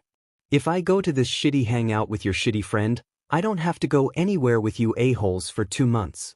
Katsuki explained. It was a fair agreement on his terms. Well, if he was being honest, he would have liked to ask for more time than 2 months, but that would have been like trying to get one of those D-lister tattoo artists he'd visited in the past to undo the messes they made on his skin, pointless and absolutely unachievable. 2 months? Kaminari exclaimed. But Kogu. Mina whined. Those are my conditions. Take it or leave it. Katsuki stated. He knew they would accept, because his friends were infamously people of the moment. Whatever was best for them now, they would choose, and then they'd whine and beach about how they made the wrong decision afterwards, but it wasn't as if that was Katsuki's issue to deal with. He'd be spending some much-needed alone time in his own apartment. Why does there always have be conditions with you? Shiro groaned, nursing a beer as if it was his lifeline. Because there's no reason I'd go if there wasn't something in it for me. Katsuki responded, narrowing his eyes. His friends gave him all matching frowns, frowns of disappointment, but nonetheless, frowns that weren't surprised. It was disappointing for them to hear Katsuki admit that spending time with them wasn't enough to please him, but they also knew he was one to speak without thinking, and that he'd never admit the opposite. Fine, Bakugu, fine. But this is important to Mina, man, you should just go to make her happy. Kirishima stated, even more disappointment in his tone. Katsuki would have admitted to feeling just the tiniest bit guilty at that moment, but that was the effect Kirishima had on him. Katsuki tended to see that as a weakness, but he figured that it didn't matter as long as he didn't let it show. He tried not to make habit of being around people that made him feel guilty, as Kirishima sometimes did, because that was undoubtedly a PP emotion to feel. I said I'd go.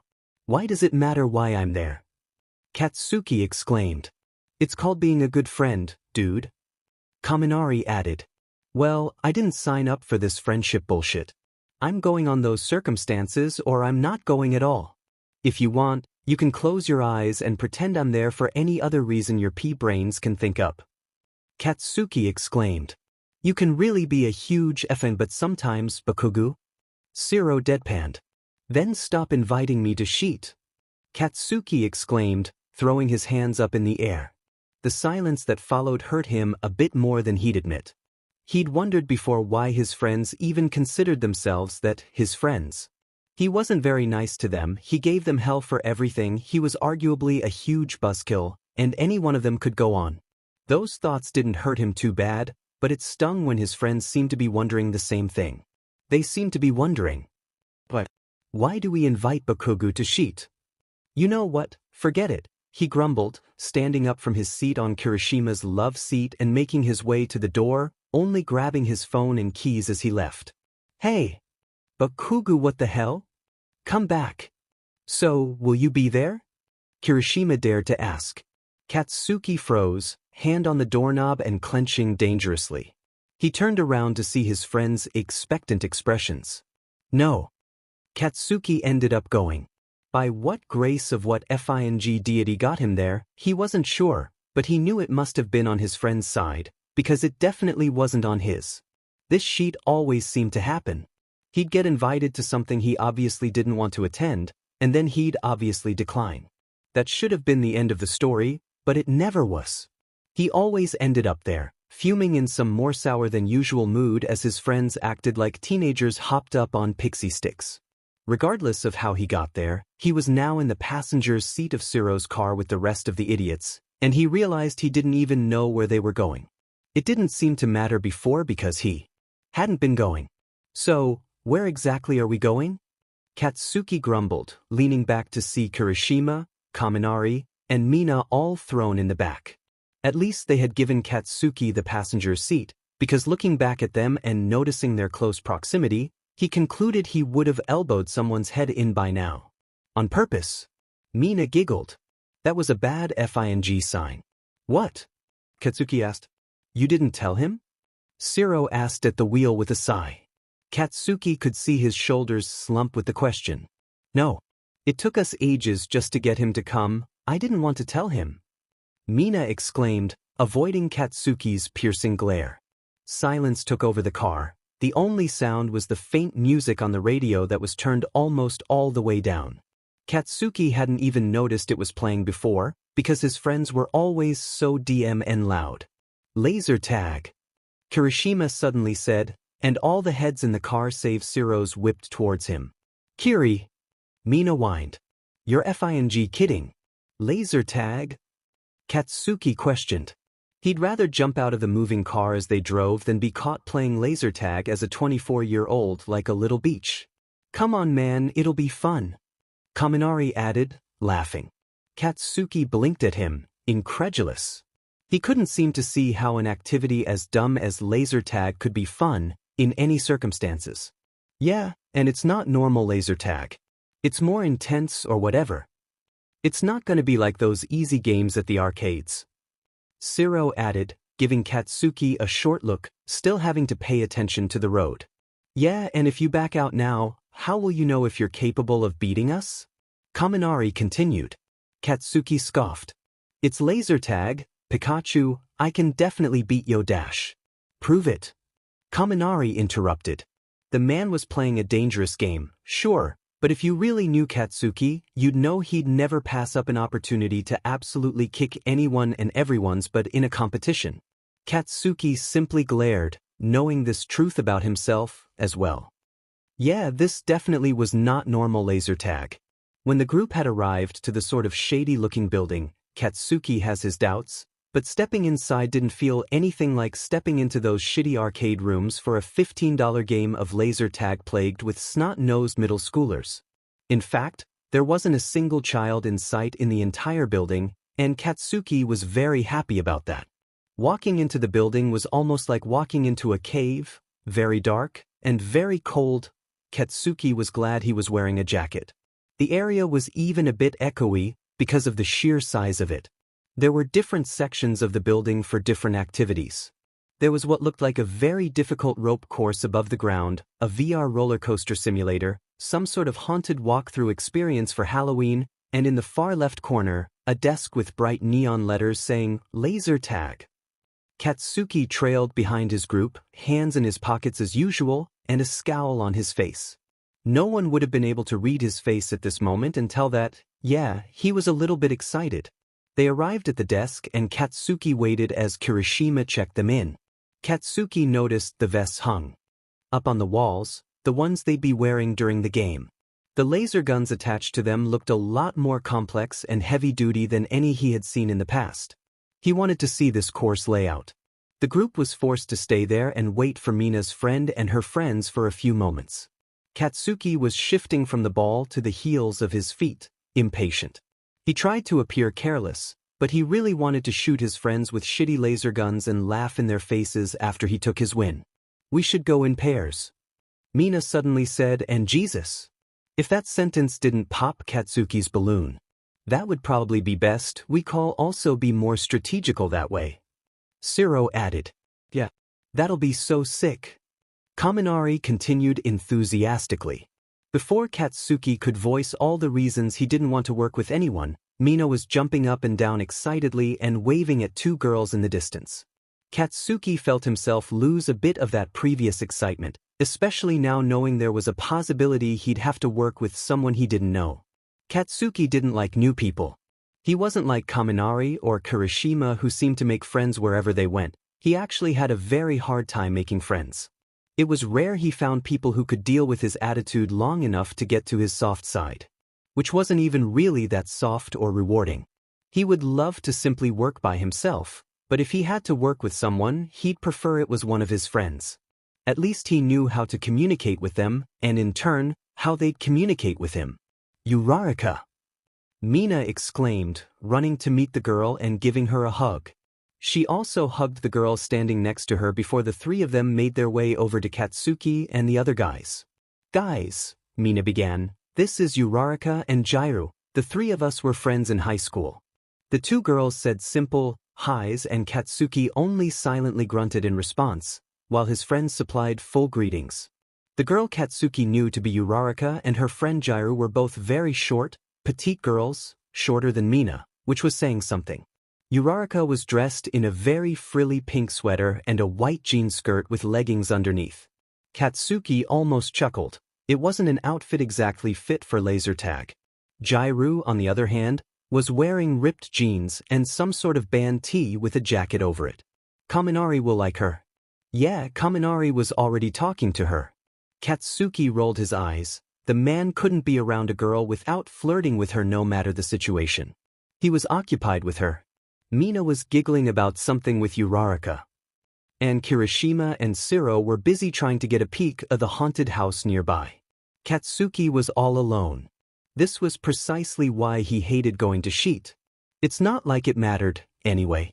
He'd kick their buttes all by himself at shitty laser tag. He'd kick their buttes so bad that they'd never want to invite him to anything again. Yeah, that was a good game plan. No one seemed to notice that he was all alone, but they did notice that someone was missing. Wasn't he supposed to come too? Katsuki heard Mina ask, and he noted that yeah, he's here. He stopped by the front to buy a water and use the restroom. Uraraka responded, and Katsuki recoiled. Everyone seemed to be getting pretty comfy with their partner, and Katsuki definitely wasn't, so he'd most likely get stuck with whoever this guy was. He was thankful that it was a guy. That just meant he could be rude to him without facing too much reprimandation. Katsuki was rude to everyone, but he always got more CRP for being rude to girls. You guys can come get ready, an employee announced, and a group of people around their age were seen leaving a back door and chatting excitedly, having just finished their game. Uraraka frowned. I hope he doesn't miss it. We can wait for him, right? The bubbly girl asked the employee. I mean, we can as long as he doesn't take too long. There's a group that's coming after you're done, so we don't want to hold up the line, the man answered, giving a customer service smile. Katsuki hated that sheet. The employee said it would at least be best to get everyone else ready to play while they waited for this guy, who was taking an unusually long amount of time to buy a water. He set them each up with a vest and attached laser gun. Do you want to keep the jacket on? Katsuki was asked when given his vest. Huh? Katsuki asked. It might be easier to have the vest on without the jack dash. Whatever. Katsuki interrupted, shrugging off his jacket and setting it in a cubby along with his phone and wallet.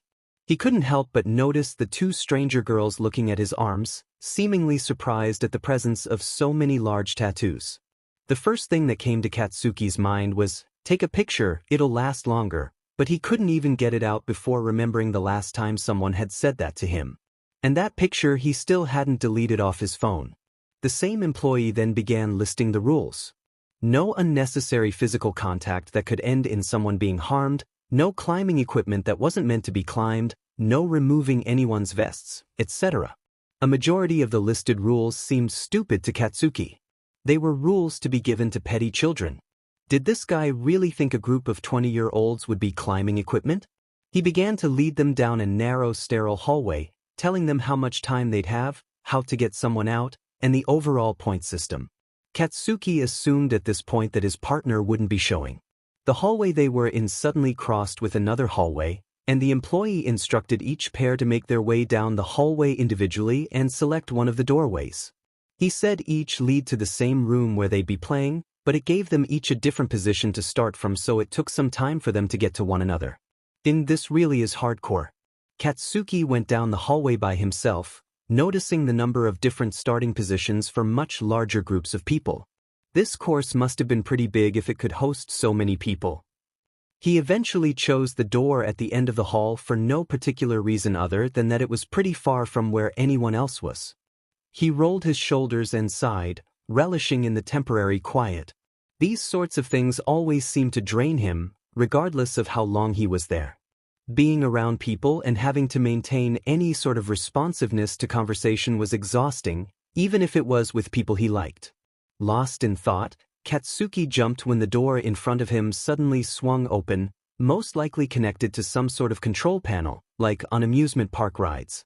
He didn't focus on the self-opening door for too long, though, because what was behind it was very eye-catching. The laser tag course was unlike any course he'd ever seen. There were tiny buildings everywhere, all with what looked to be working doors and windows for hideout areas. There were small vertical slabs towards the middle for cover space, mimicking what could be a FING war zone. There was even two two-story buildings on the either sides of the room, connected by a bridge that was solid all around, including having a roof, like a tunnel, save for a few holes that could be used for shooting anyone below. If that wasn't cool enough, all the lights in the room were off, and every building in each of the walls were decorated in colorful black light paint. Katsuki felt a malicious grin find its way to his face. Oh yes. He gripped the gun in his hands steadily, getting a feel for what it was like to pull the trigger. He was about to absolutely clutch this. He sort of got the climbing rules now. A few of those buildings had roofs that were only half constructed, leaving the other side hollow and providing a perfect shield. Too bad for that rule. Lost in thought again, this time in slight excitement, he didn't notice a door directly behind him opening. What he did hear was two rushed voices meshing together. One of them seemed to be apologizing, while the other was busily listing the rules as he did for Katsuki's group earlier. No way. Is it that other guy? I'll be dead if I let them lump me in with someone now. They were gonna let me work alone. Let him. You're late? You work alone and get absolutely obliterated in the game. That should be a rule, instead of that shitty one about climbing. I really want to climb one of those tiny houses. You can go with him, he's the only one alone, the employee provided so nicely, as if he would be doing Katsuki a favor. Katsuki was very much upset, so much so, that he didn't even look next to him when the other man was practically shoved next to him and told to wait a few moments before the game began. The only thing Katsuki could see from the corner of his eye was that the man was significantly shorter than him. The blonde let out a sigh, he was back to wishing he was home. But Kugu? The voice next to him suddenly asked, and Katsuki froze. It was an unnerving thing, to hear someone you believed to be a stranger say your name. He couldn't help but look down now, and what he saw was almost too unlikely to believe. It was that fucker from the tattoo shop, the one he had seen 4 times for practically no reason, the one he couldn't seem to get away from, the one that he had a picture of saved on his phone. Deku. The green-haired man was staring up at him, eyes full of a disbelief Katsuki was sure he was matching at the moment. Oh no, if anyway dash. Start. Both the men were startled at the loud announcement of the game beginning, but Katsuki didn't waste more than a second before grabbing Deku's wrist and FING booking it to one of those 2-story buildings he'd noticed earlier. He completely ignored Deku's shouts of confusion and for Katsuki to slow down until they were up into that bridge. When they were finally up in the bridge, Katsuki took a good look at Deku, who was now breathing and staring at the blonde like he was insane. What the hell? Deku asked, placing his hands on his knees to catch his breath. Katsuki didn't see the need to answer, and he simply began making his way down the bridge and checking all the windows. No one was in sight at the moment, probably in their own hiding spots. At least they're actually going to try. Wait, so you're friends with Mina? I mean you must be, but I'm a little surprised. Deku began, and Katsuki whipped his head around to the shorter man. What the D does that mean? Katsuki asked. Did you just say what the D-dash? Deku suddenly shook his head. Never mind. It's just that I don't see you being friends with someone like her. He seemed to think for a moment, before whipping his head up and giving a small smile. That sounds bad. It's not a negative thing. She's not negative, and neither are you, it's just dash. What? Katsuki smacked his hand onto Deku's mouth, murder in his glare. Christ, you're even more blabby when you're not working. Katsuki groaned, removing his hand and taking in Deku's shocked expression. That much was enough to tell Katsuki that people didn't tell this guy to shut up enough. You don't know me, Katsuki continued, turning his back to Deku and walking down the remainder of the tunnel. Don't act like you do. Saying, it's weird for me to be friends with Raccoon Eyes. Deku didn't question the nickname, but Katsuki could practically hear the confusion in his silence. He eventually responded, just as Katsuki sat down at the end of the tunnel. I know I don't know you, I'm sorry. It's just. Deku began, sliding down the tunnel's wall and sitting across from Katsuki. Just what? You have a, how do I say this? You have a very upfront personality. Katsuki sent a confused glare. Deku worried at his lip. It's like you meet you and boom. There you are. You're not exactly shy. Deku explained, his look apologetic, as if he was trying his very hardest not to offend Katsuki. Katsuki blinked at him. And what is that personality, exactly? Katsuki asked. Deku looked up, thinking.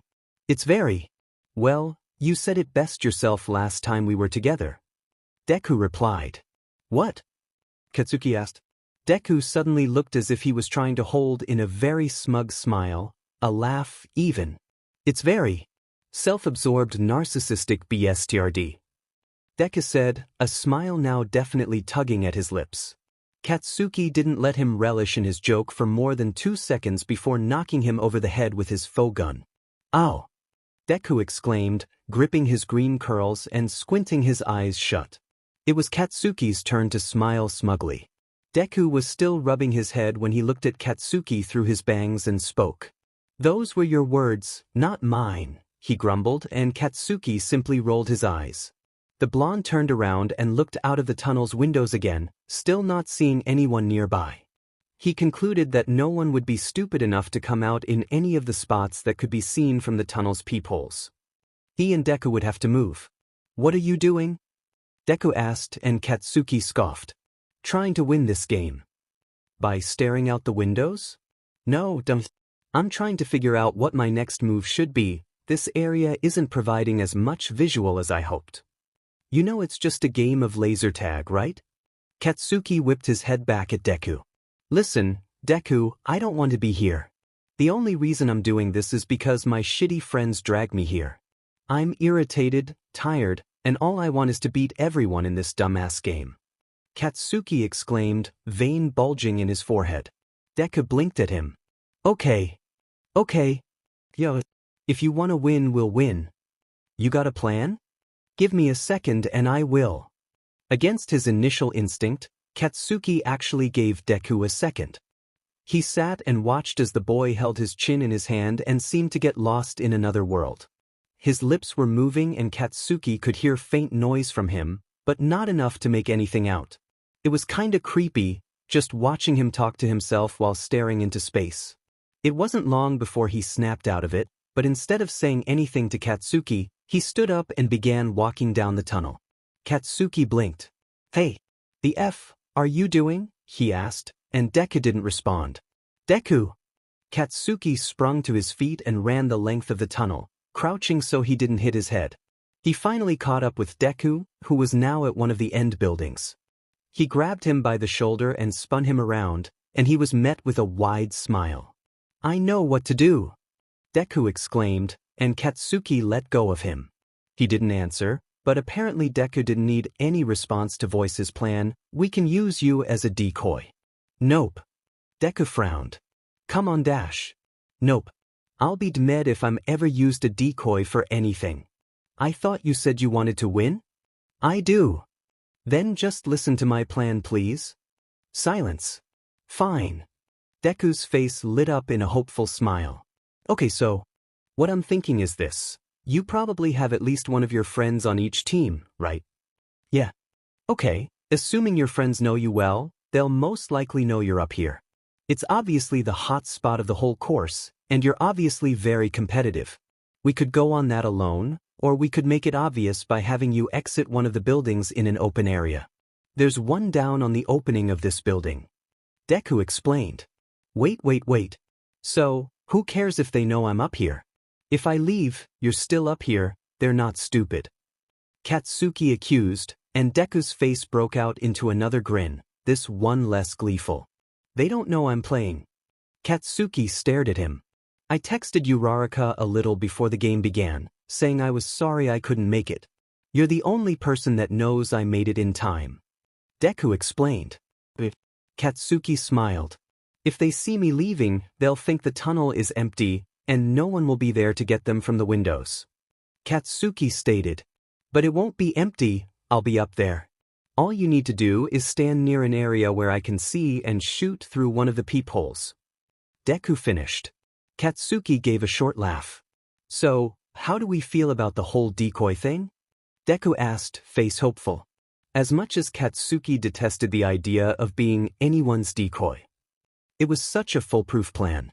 He also wanted to see his friends' faces when they got out at the hand of someone they didn't even know was in the game. Out. The same speaker voice that had announced the start earlier now sounded as the first person got out.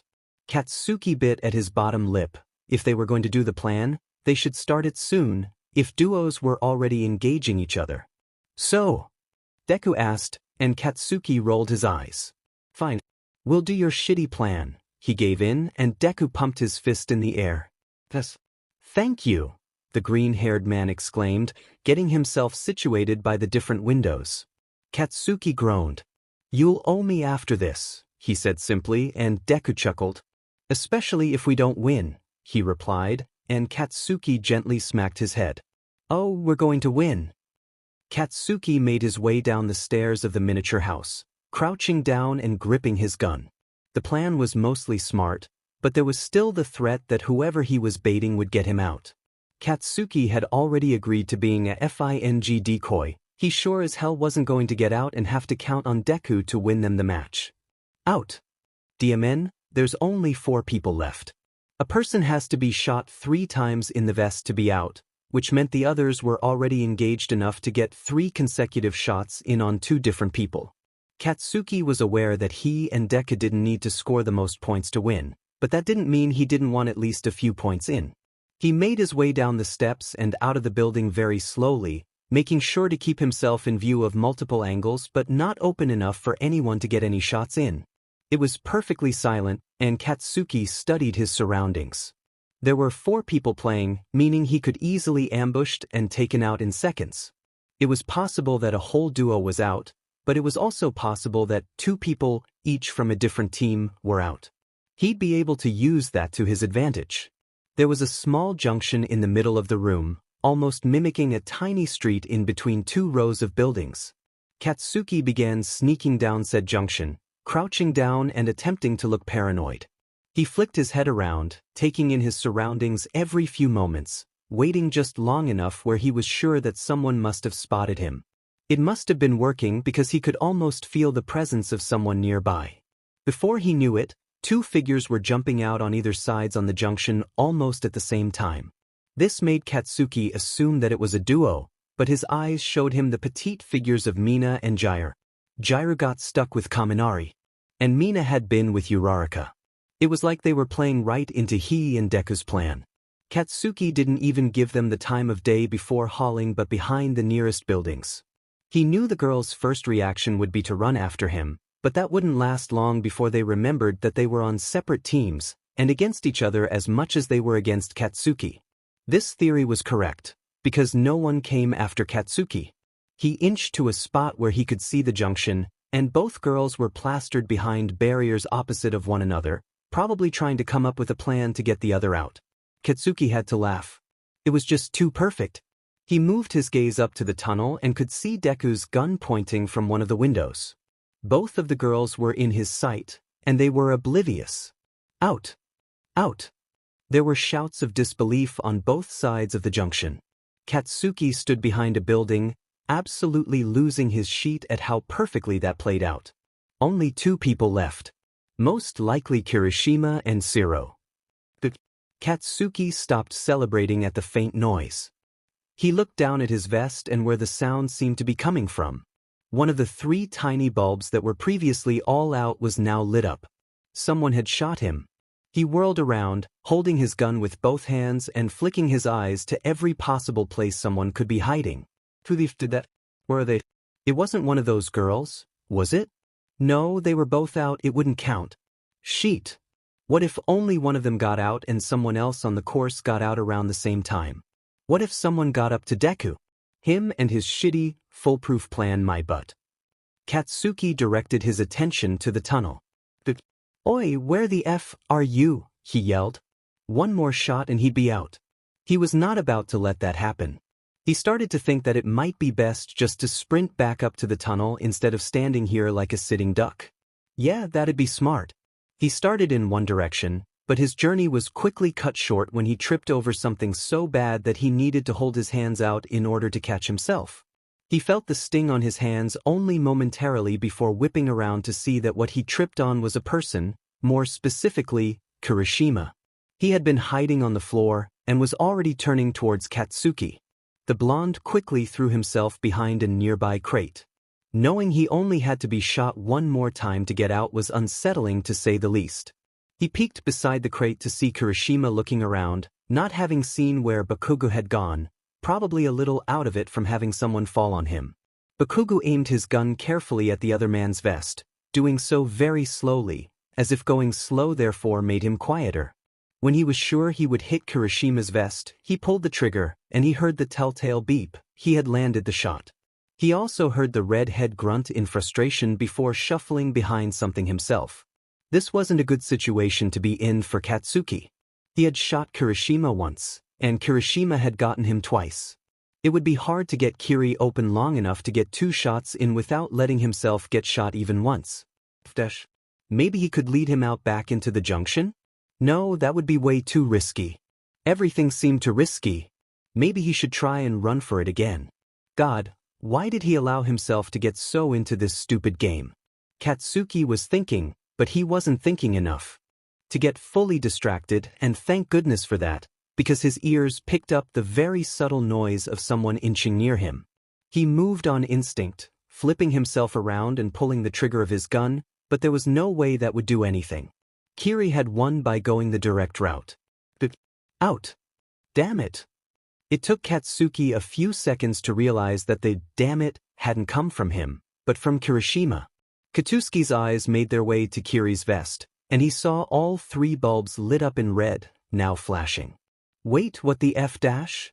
Katsuki asked, looking down at his own bulbs and seeing that only 2 were red, just as before. You got me, man. Kirishima sighed, standing up and brushing himself off. But I only shot you twice? Mina shot me earlier. You filled in the other 2. Katsuki was still in the game. And now, there was only one person left. Kirishima didn't seem too bitter about losing, but he never got too bitter about anything. Also, his partner was still in the game. In attempt to motivate Shiro, Kirishima shouted out, "Common man. You got this." He shouted, and it took Katsuki no time at all to realize he was shouting in the direction of the tunnel, where Deku was. Oh, come on. Deku, watch your F back. Katsuki yelled before breaking into a run towards one of the 2-story houses. He could have sworn he heard Kirishima ask something along the lines of, Deku? But he wasn't going to waste time in explaining. Katsuki quickly made his way up the stairs of the tiny building and immediately saw Shiro making his way down the tunnel towards Deku. The black-haired male had probably heard Kirishima's call and assumed he had taken Bakugo out, because his guard was 100% down at the moment. Katsuki grinned, pointed his gun, and pulled the trigger 4 times, just to be sure. Out. That was perfect. Deku exclaimed, walking next to Katsuki out of the course with a grin on his face, practically bouncing up and down. Whatever, you still owe me. I don't think I should. I basically acted as decoy at the end there. What? You call that acting decoy? You were in trouble, and I saved your sorry butt. If anything, you should double owe me. I got 2 people out, you got 2 people out. I don't see why we can't just be even. Well, the 2 people you got out were with my help. The 2 I got out were just because I'm amazing. Deku scoffed. Fine, Bakugo, fine. You're Sugoi. You won. Is that what you want to hear? Deku asked, rolling his eyes. Yes, because I did win. Katsuki had stopped in front of Deku and was looking down at him. Deku was glaring up at the man, arms crossed on his chest and brow knit. Mad was a cute look on him, Katsuki noted. Suddenly, the silence of their staring contest seemed a bit too silent, and Katsuki looked away from Deku's giant green eyes to see everyone in the room staring at them. Do you two know each other? Kirishima asked, and everyone else's eyes seemed to be asking the same question. We've met. Katsuki deadpanned, not looking away from his friends but flicking Deku on the forehead. Hey! Deku exclaimed, rubbing his forehead. Katsuki almost chuckled at his hurt expression, almost. Silence enveloped the room again, as if they were expecting either Katsuki or Deku to go on. When neither of them did, Uraraka tried with a second question. How? She asked innocently, and Katsuki rolled his eyes. He stuck out his tongue and flaunted his tongue piercing, now fully healed, for them all to see. He gave me this. Katsuki replied in a monotone voice, shoving his hands in his pockets. Oh wait, I remember you, Kirishima suddenly exclaimed, and Deku turned a bit red with the attention. Wait, is he the guy you asked for when we went to the tattoo shop? Shiro asked, and Katsuki nodded. You asked for me? Deku asked, a teasing smile on his lips. Yeah, I told you I wanted to PSS you off, remember? Katsuki replied, not missing a beat. Deku's smile faded slightly, but he chuckled lightly afterwards. You got cold feet though. I did not. Oh really? Why didn't you follow through then? Because you started getting all freaky. Maybe that was my diversion technique. FING diversion technique? If that's true, that's sad as shit. What's sad is that you knew you couldn't take down 2 girls in laser tag and left them to me. That was the plan, dipshit. Oh yeah, the whole plan of you being my decoy. Katsuki kicked Deku in the shins, Deku kicked back. This is bad, Kirishima announced. Yeah, no kidding. Shiro replied. What do you mean? Jiraiya asked. Well, Bakugo isn't but to everyone, but no one really has the energy to retaliate. Your friend Midoriya is. I don't think I've ever seen him in back and forth like this with someone. Mina explained. Izuku is never like this either, Uraraka began. He's usually very sweet. They're acting like little kids. Little kids. Uraraka and Mina spoke at the same time. Deku and Katsuki were still arguing in the distance, only supporting the girls' points. Let's never invite the 2 of them to anything again. They took that game of laser tag way too seriously. Kaminari whined. Hell yeah we did. Katsuki exclaimed, almost proud. Agreed. The rest of the group said in tandem. Katsuki opened his phone at some point during the drive from the laser tag place to his house in Shiro's car. He wasn't sure why, but Deku's name on his messages seemed to light up. He decided to text him. Stubborn but client. You still owe me. Deku replied almost immediately. Katsuki figured he wasn't driving either. What exactly do I owe you? Stubborn but client. Haven't decided yet. I'll let you know. Okay. Not sure I like the sound of that. Stubborn but client. Too bad, Deku. Consequences to your actions. My actions being working with you? Stubborn but client. That. And making me be your shitty decoy. I think it was worth it. Stubborn but client. I had fun. I've never actually tried to win at laser tag so earnestly. If you can believe it. Stubborn but client. Yeah, well I don't like to F around. Yeah. I've seen that. Anyway, like I said, I had fun today. Katsuki stared at that message. How was he supposed to respond? I had fun too, wasn't exactly a Katsuki Bakugo type of response. Stubborn but client. Yeah, whatever. Even though that was the message Katsuki sent, he figured that, yeah, he did have fun too. Shoto Todoroki always seemed to have too many concerns. No one in town seemed to know how to make decent cold soba. His sleep schedule was absolutely fed due to his job. His father was constantly berating him for getting tattoos though, that one didn't exactly bother him, and his socks always seemed to get lost in the DMN dryer. None of his concerns were ever very serious, but even small things pile up. Like the ever-growing pile of his missing socks in some plane of existence where lost things went. Seriously, where did these socks go? He was at work nursing a black iced coffee, wearing mismatched socks and trying not to think about it too hard to avoid triggering himself. Shoto was anal about a lot of things, including having matching socks. He'd considered simply buying socks of one color in bulk, so even if he lost some, he wouldn't know. That would bother me even more. Not knowing if the matching socks I was wearing belonged to matching set. The thoughts made his feet feel heavy and almost as if they were swelling, such a minor issue making itself very present in his mind. He tapped his fingers on his desk, trying to think of anything else, but that made him think of it more. His feet felt as if they were itching to be rid of the socks that were not part of a matching set. Shoto groaned, resting his forehead on the desk and lifting it momentarily just to bang it back down, feeling a slight sting. He also banged both of his feet against his chair, scolding them for daring to ruin his whole mood. This was a common thing that the man experienced, not the socks, but the small issues rendering him completely useless when he chose to focus on them. He figured it could be some form of OCD, but that thought stressed him out. He definitely didn't want anyone to diagnose him with it, to tell him there actually was an issue. He frowned. Todoroki, he suddenly heard, and he whipped his head up from the desk right before Midoriya entered the room.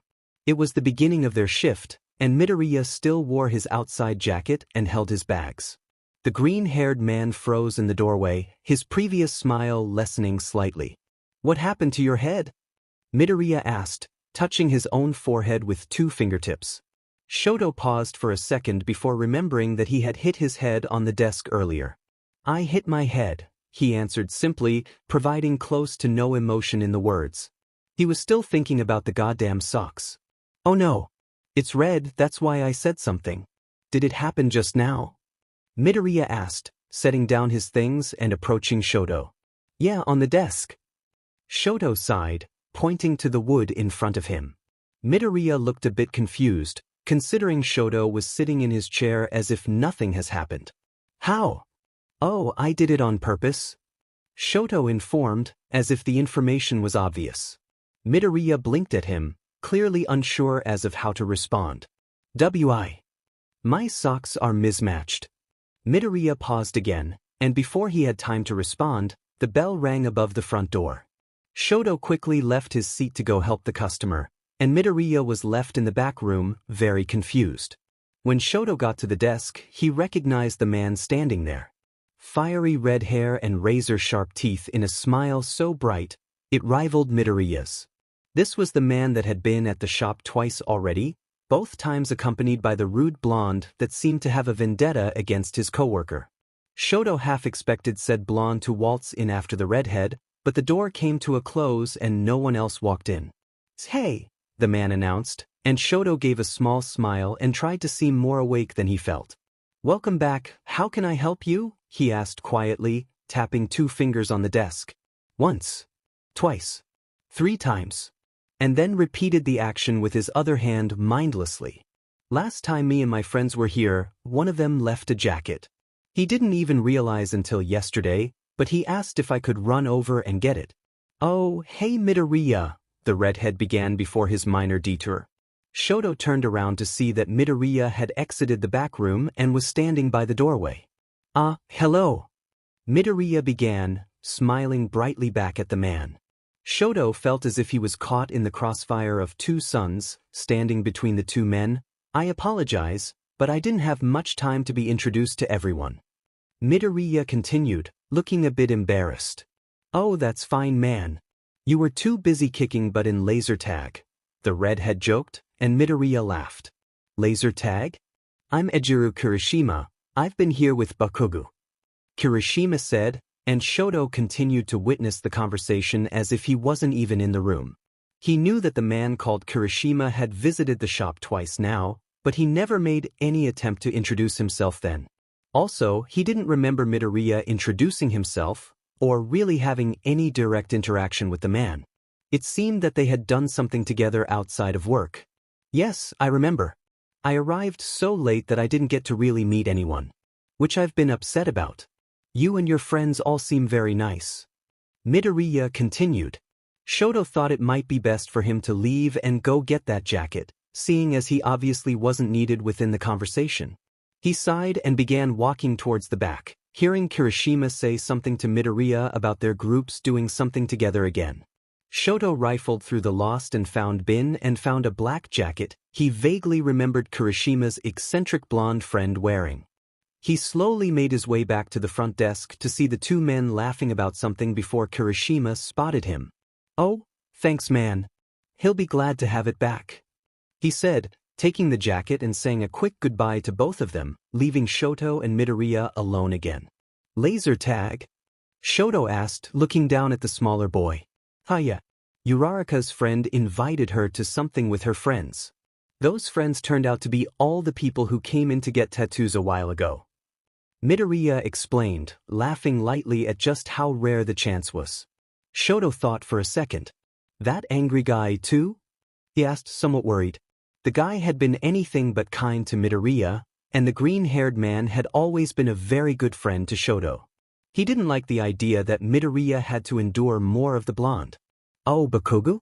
Yeah, he was there," Midoriya admitted, and Shoto saw him look down slightly. He wasn't sure what that meant. Did the man harass him again? Shoto felt the beginning of anger starting to swell. Who could harass Midoriya?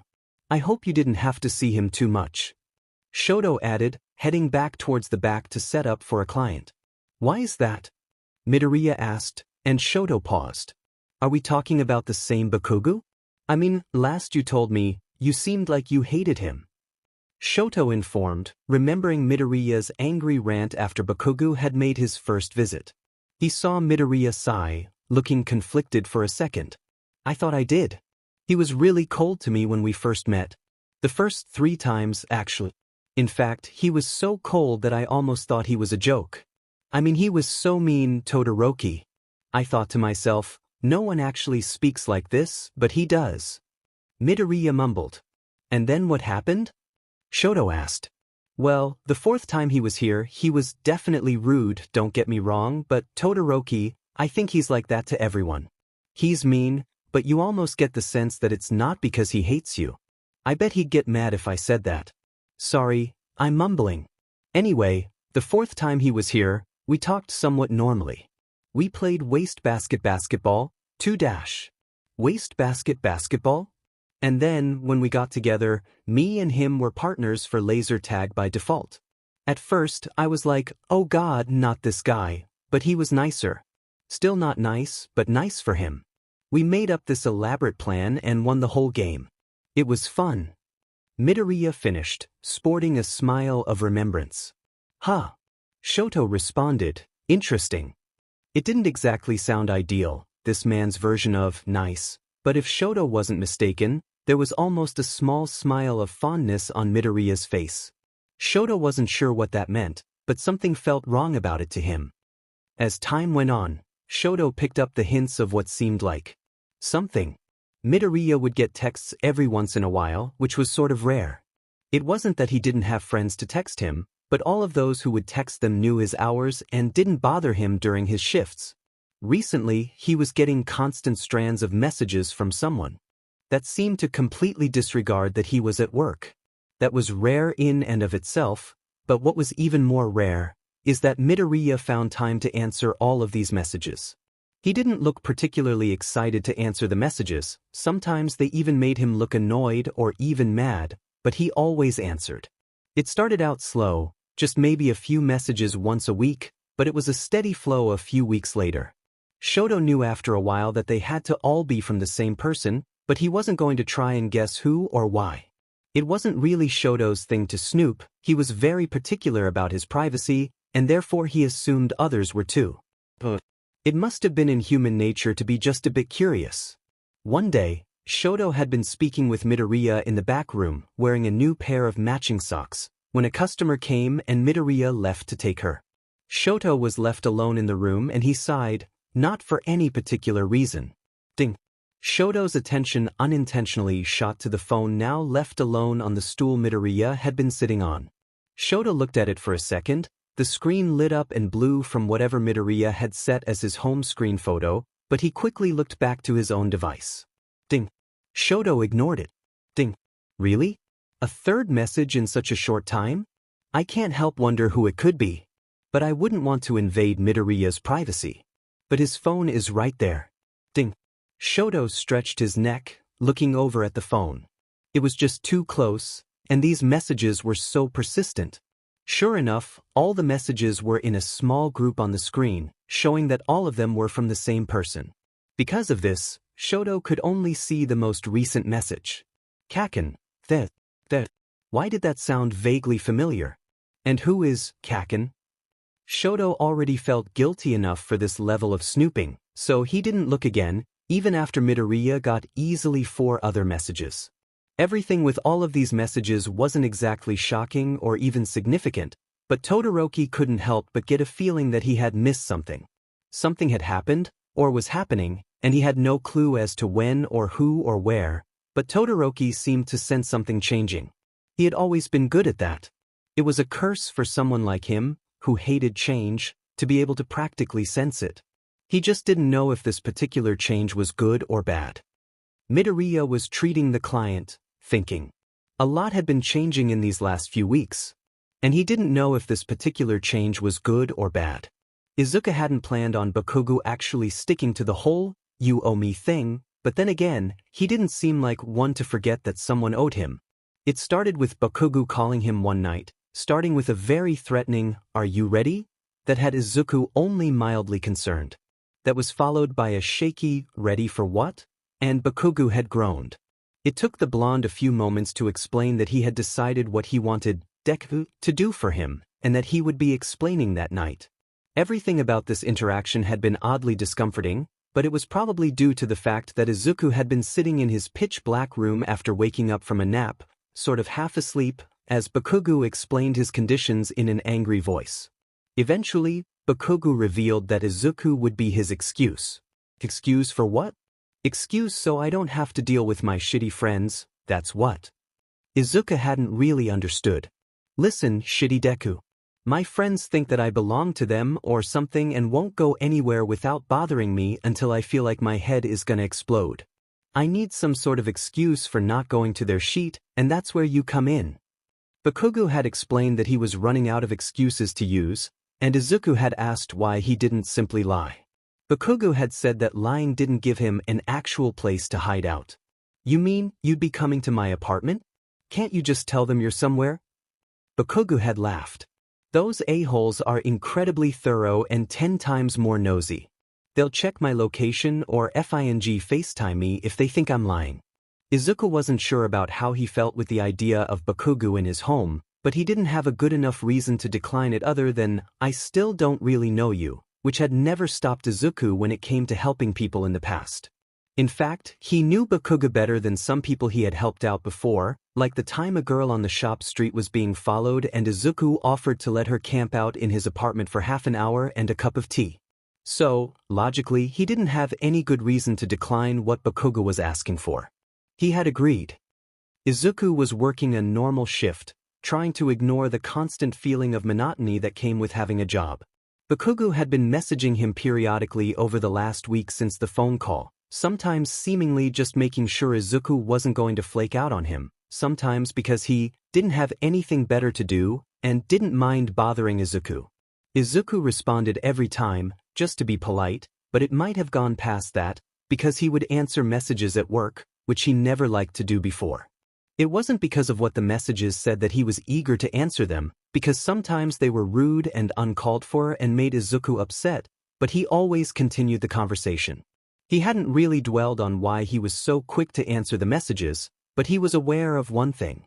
He sort of wanted to see Bakugo again. He had spent their first 3 encounters wishing he would leave and never come back, but he'd seen a somewhat different side of him since then. Izuku had concluded that Bakugo was snippy with everyone, and if you wanted to carry on an actual conversation with him, you had to be snippy back. Izuku was a relatively sweet person, and he closely minded the feelings of others, but he had his own frustrations, as every human did, and he felt like being rude and snippy sometimes too. He was able to do that with Bakugo. He was able to retaliate, to be a bit rude. What was great is that Bakugo was as rude could be, so Izuku wasn't too worried about surpassing him. He also got the impression that Bakugo wouldn't be surprised or offended by Izuku's comments. In the past, he had almost seemed entertained by them. It was such a different form of communication for Izuku, and he would have been lying if he said it wasn't amusing to banter for a bit. So yes, he answered the text messages, letting Bakugo know he was still planning on returning his favor, because he wanted to see him again. Izuku hadn't really thought that explicitly, but it was the reason, undoubtedly. Izuku pulled off his gloves, tossing them in the wastebasket and remembering he and Bakugo's silly game. Suddenly, as if the thought had summoned him, Izuku felt his phone vibrating in his pocket, and his shift was up, so he found no reason not to take the call. The name, Stubborn but Client, flashed on the screen. Izuku felt that he should change that name. He wondered fleetingly if his name in Bakugo's phone was Deku. "Hello?" he asked simply, holding his phone up to his ear with his shoulder as he packed his bag. "You're getting off soon, right?" the booming voice of Bakugo asked, no introduction or formality.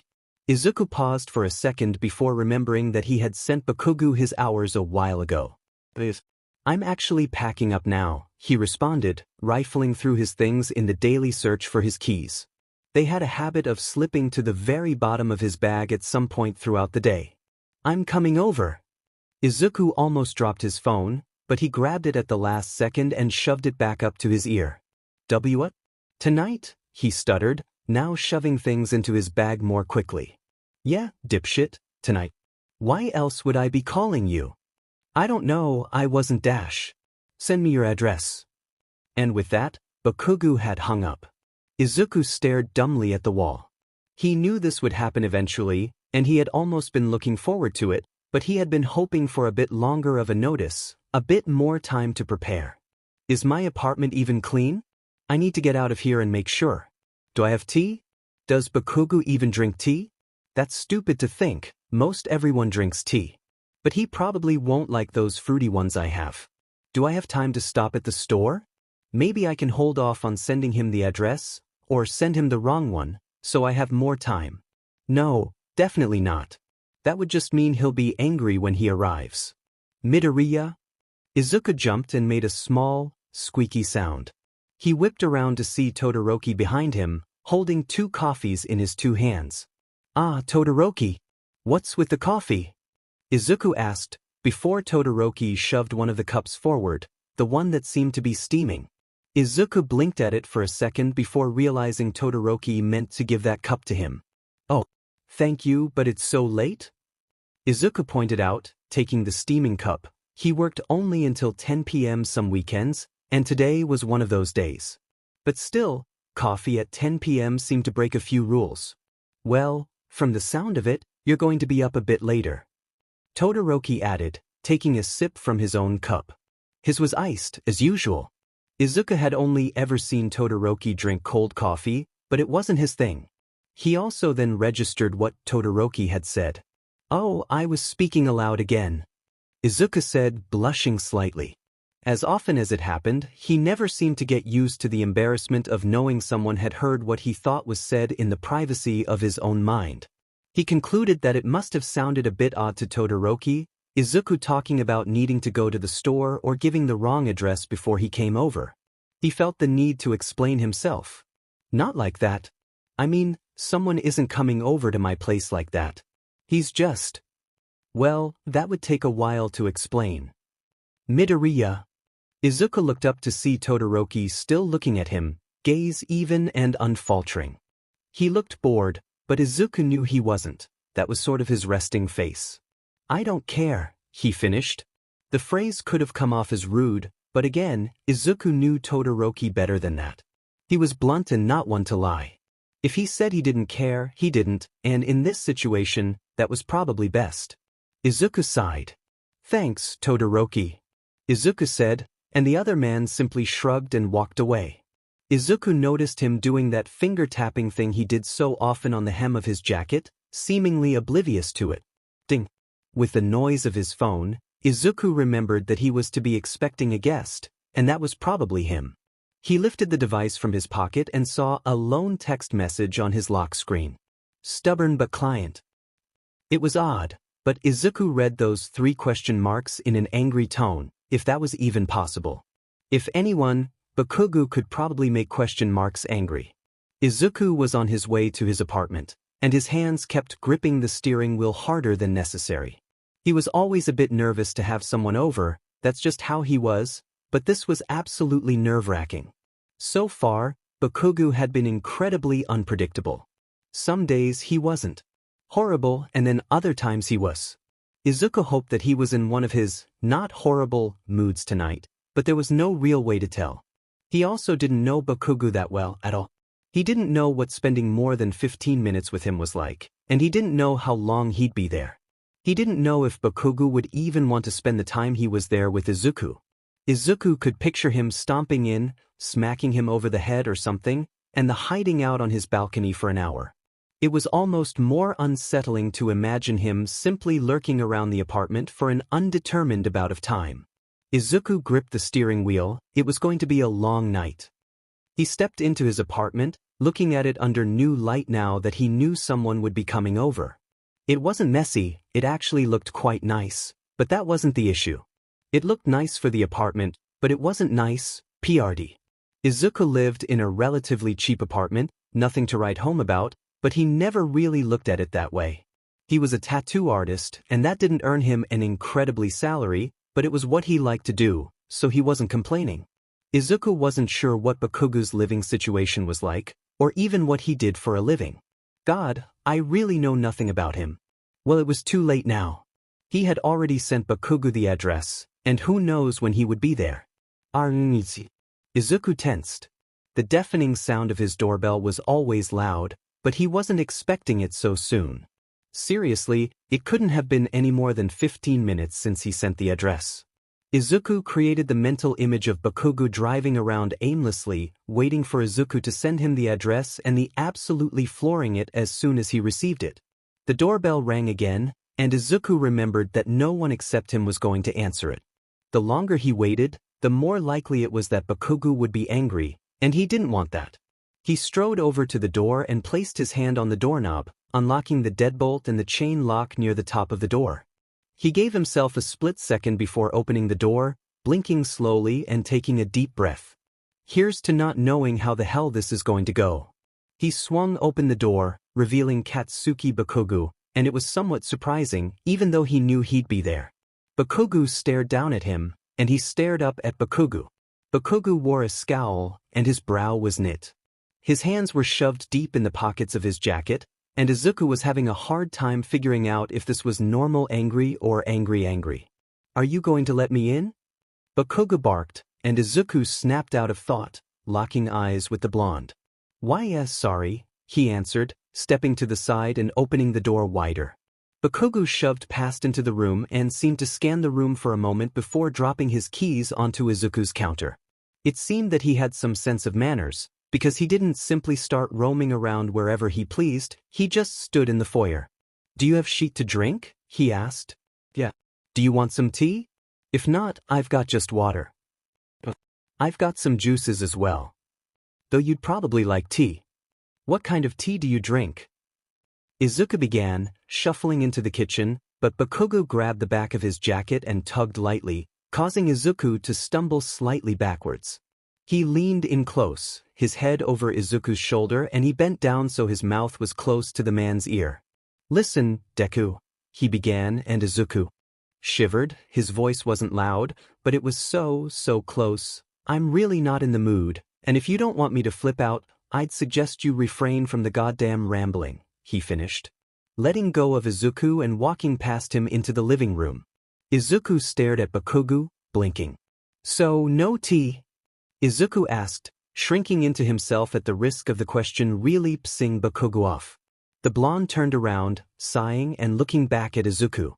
He seemed to contemplate for a moment, working his tongue into his cheek. Do you have any booze? Bakugo asked, and only then did Izuku notice that he looked tired. Tired and worn out, even too tired to seem angry. Izuku found himself nodding, somehow deciding that the man needed a drink. Yeah, I think I have some whiskey. Do you drink whiskey? Izuku asked quietly. Yeah, whatever you have, I'll fucking drink it. Bakugo mumbled, a small chuckle at the end of the sentence, completely devoid of humor. Izuku frowned. He had experienced more than a few tough days, long days, insufferable days, and this was usually what he looked like at the end of them. He couldn't help but feel bad, even though he was clueless as to why the man looked so spent. Hey, I know I probably don't look incredible, but you could stop staring at me like that. Bakugo grumbled, shrugging off his jacket and setting it on one of the stools that lined the bar counter leading to Izuku's kitchen. Sorry. Ice? Izuku asked, grabbing a glass and the liquor. Bakugo shook his head, and Izuku poured the drink before handing it to the blonde across the counter. You can sit. Izuku finished, and Bakugo complied, pulling a chair out and sitting across from Izuku, who was leaning on the counter with his elbows. Bakugo took a short sip and wrung his hands around the glass. Izuku watched his hands, slowly trailing his gaze to his wrists and upward from there. His tattoos were just so cool. Guess I'm drinking alone? Bakugo suddenly said. Izuku asked, looking up and finally processing the question as his green eyes met heavy-lidded red ones. Oh, no, I have this, he said with a smile, gesturing to the coffee Todoroki had given him not too long ago, even though the coffee still left was lukewarm and he probably wouldn't finish it. Is that coffee? It's like 10:30 at night. Bakugo pointed out, taking a second to check the time showing on Izuku's microwave. Izuku was going to explain that it was given to him, but then it registered that Bakugo was the one downing a glass of whiskey, not Izuku. The latter took a brief look at the other man's glass, and then locked their eyes, giving a knowing look. Bakugo took a second to process the look, and then he grumbled, taking another sip. Izuku chewed at his lip, feeling unhappy. He had expected a very angry Bakugo to stomp into his apartment and throw insults at him left and right. Call him Deku, say he's short, maybe insult his choice of home decor. Anything. But no. It's not that Izuku wanted the insults, but this was. At least he was acquainted with the Bakugo who was mean. He didn't know this Bakugo, and therefore he didn't know how to act around him. He guessed that he should simply attempt to treat him like anyone else he didn't know, then. Bakugo seemed upset, so therefore, Izuku should ask what was wrong. Are you okay? Izuku asked quietly, testing the waters. Bakugo lifted his eyes, but not his head, staring at Izuku through blonde bangs. He scoffed. Not sure what you mean by, okay, but the answer is probably no. I've had a fucking day. Bakugo finished, taking the last bit of the whiskey in one sip and slamming the cup onto the counter. Izuku flinched slightly, scared it would break. The glasses weren't expensive, but he didn't want to add cleaning shards of glass to that night's agenda. Want to talk about it? Izuku asked hesitantly. Bakugo scoffed again, this one more close to a laugh, before he seemed to realize that Izuku's question was a serious one. Oh, and why do you care about my day? Bakugo asked, crossing his arms on the counter and resting his head on them, staring at the man in front of him. Izuku simply shrugged, trying his best to convey wordlessly that he was simply attempting to be polite. You really want to hear about it? Because if you want my pile of sheets stacked on you, that's your issue. Bakugo continued and Izuku paused momentarily before nodding. If you want to talk, talk. Izuku informed, and Bakugo opened his mouth, probably to say something like, I don't want to talk, you're the one pestering me, but no words came out. The blonde sighed and took a few seconds before beginning his story. I usually get to work at the butt crack of the morning, because I hate late shifts and dash. What do you do? What? I work at a music store. Bakugo answered somewhat impatiently. Izuku took pause, he hadn't expected that. A music store? That sells music? No, dumbass, it sells instruments. Why do you sound so shocked that I work at a music shop? Do you play an instrument? Yeah, I play the dash. Wait, I don't need to tell you. Are you gonna ask questions every 2 seconds or let me tell the effing story? Bakugu snapped, and Izuku blushed. His habit of words getting away from him appeared in more ways than just the mumbling. Sorry. Izuku mumbled, looking down, and Bakugu waited a few seconds, maybe to see if that was the end of Izuku's sentence. So, as I was saying before, you felt the need to ask me a million questions. I asked like 2. Sure. Bakugu interrupted, shoving one of his hands onto Izuku's mouth, as he had done in the past. It stayed there for only a second before he moved it to support his head. Customers are always a pain in the butt, no matter the day, but today was just so much worse. Bakugu continued, running a hand down the length of his face. A lady came in looking for a guitar, and I was helping her 'cause I know about him enough to know what's good and what's shit. It's going well and all, but then she starts asking me to play 'em, to show her what they sound like.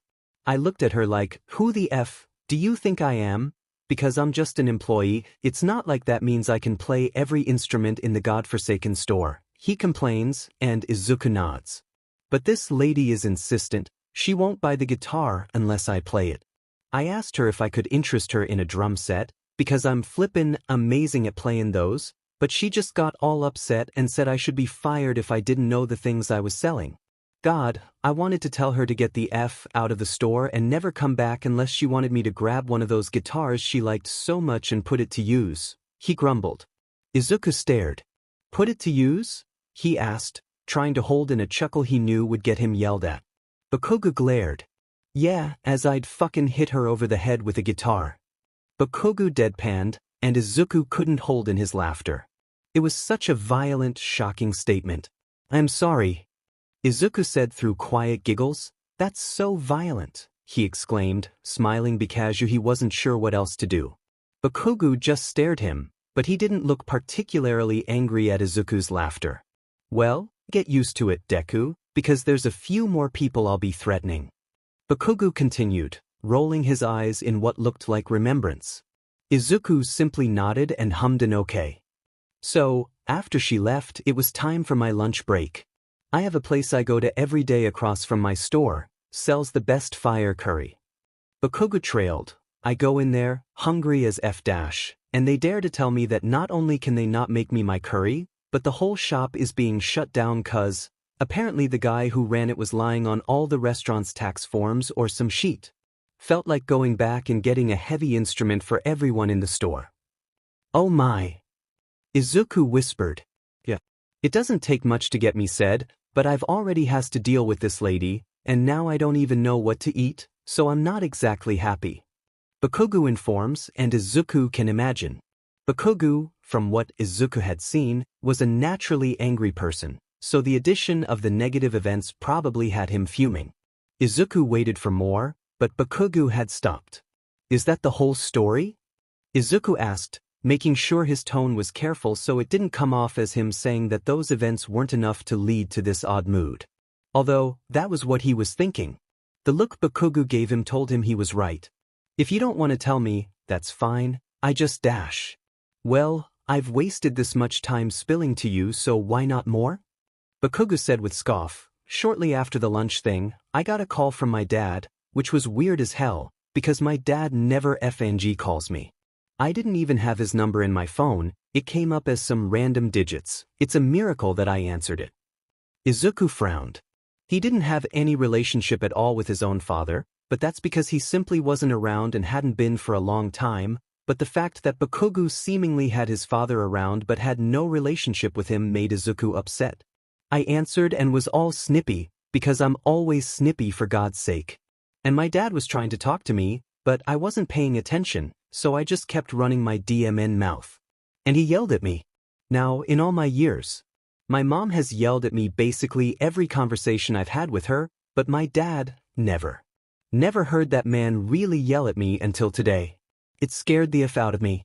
I just stood on the sidewalk like an idiot, 24 fucking years old, and freaked out when my dad yells at me. He continued with a scoff. So, when I was silent, he tells me my mom's in the hospital. Now, my mom's had health sheet going on for so long I can't even remember last time she wasn't downing some meds, so it didn't really surprise me, but… God. Bakugu groaned, placing his hands in his hair and gripping it. I haven't talked to her in like 3 FNG years. Izuku stared at the man in front of him. When he had asked to hear about his day, he expected something along the lines of stupid customers or weird lunch incidents, but not this. This was deeper than he had been planning to go, and he didn't know how to respond. The good thing was that it didn't seem like Bakugo needed him to. In fact, it wasn't as if he was even talking to Izuku. He wasn't really looking his way, and he didn't address him in any way. At this point, Bakugo was just talking into the air, and Izuku was there to provide an excuse for him to get it out. I get off the phone with him eventually and I just go back to work, because there's no way in hell that I'm dealing with that. I started getting this horrible headache, and who knows if it was from all the CRP that had been making me mad or if the universe just decided to say F you twice and upside down. At this point I just want to go home and sleep, he groaned. I bet. Izuku thought. My shift finally ends and I'm packing up. And that's when Kiri calls me. Kirishima, Izuku filled in. And he's inviting me out, saying I need to come and hang out because it's been too long. I try to tell him I don't want to, but he's persistent. In the end I just blurted that I had other plans and called you, he added, addressing Izuku directly for the first time, and now I'm here, drinking like an idiot, because that will definitely help my headache, he finished. Izuku stared, he couldn't help it. Wow, you meant it when you said a FING day. Izuku said, and Bakugo chuckled. No shit. Why didn't you tell Kirishima? Tell him what? Tell him you had a horrible day, I'm sure he'd understand. I mean, I don't know him very well, but he seems like the understanding type. Oh yeah, he's understanding, but I'd be dead before I'd spill that kind of shit to him. Izuku could see through the words, as they were transparent even if Bakugo clearly didn't want them so be. Within the sentence filled with profanity, he saw Bakugo admitting that he'd be embarrassed. Probably not embarrassed to talk about the first few incidents, but more so the familial issues. For whatever reason, Izuku had no issue in voicing his next thought. Why'd you tell me? He asked, and Bakugo looked up, meeting his eyes. He looked tired and angry, but also confused. No fucking idea, Bakugo stated, and silence enveloped the room like a sheet. Eventually, Izuku left Bakugo to go back to the cupboard, grabbing a glass and returning. He poured himself a bit of the whiskey. You're drinking now too? Bakugo asked, handing his glass forward for a refill. This has been in my pantry for way too long, it's got to be put to use sometime, why not tonight? Izuku said, and Bakugo chuckled. Cheers to that, he said, and the two men lifted their glasses and clinked them together. 15. 15? No way. How did you get a tattoo at 15? I gave myself one. Bakugo answered, swirling his glass and grinning stupidly. Izuku gaped. Where is it? He asked, standing up and stumbling over to Bakugo. The two of them hadn't planned to drink that much, but things don't tend to go your way when it comes to alcohol, and they were both riding the thin line between tipsy and straightforward drunk. Bakugo shoved his arm out in front of Izuku, wrist up. This one, Bakugo said, pointing to a very small, practically unnoticeable tattoo right in the center of his wrist. It was a simple skull, just line art that would be something a beginner tattoo artist would attempt and do easily. It looked fun. The lines were a bit shaky, but that was understandable.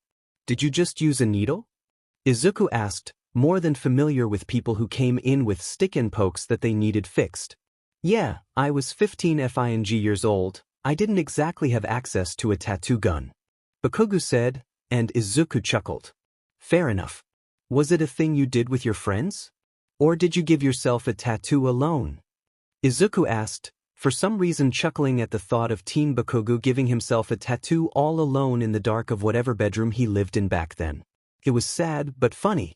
Bakugo hit Izuku on the head with the back of his hand. It was light, but Izuku still jumped back and grabbed his head, still laughing but muttering an ow. Who gives themselves a tattoo alone? No, I did it with Kirishima.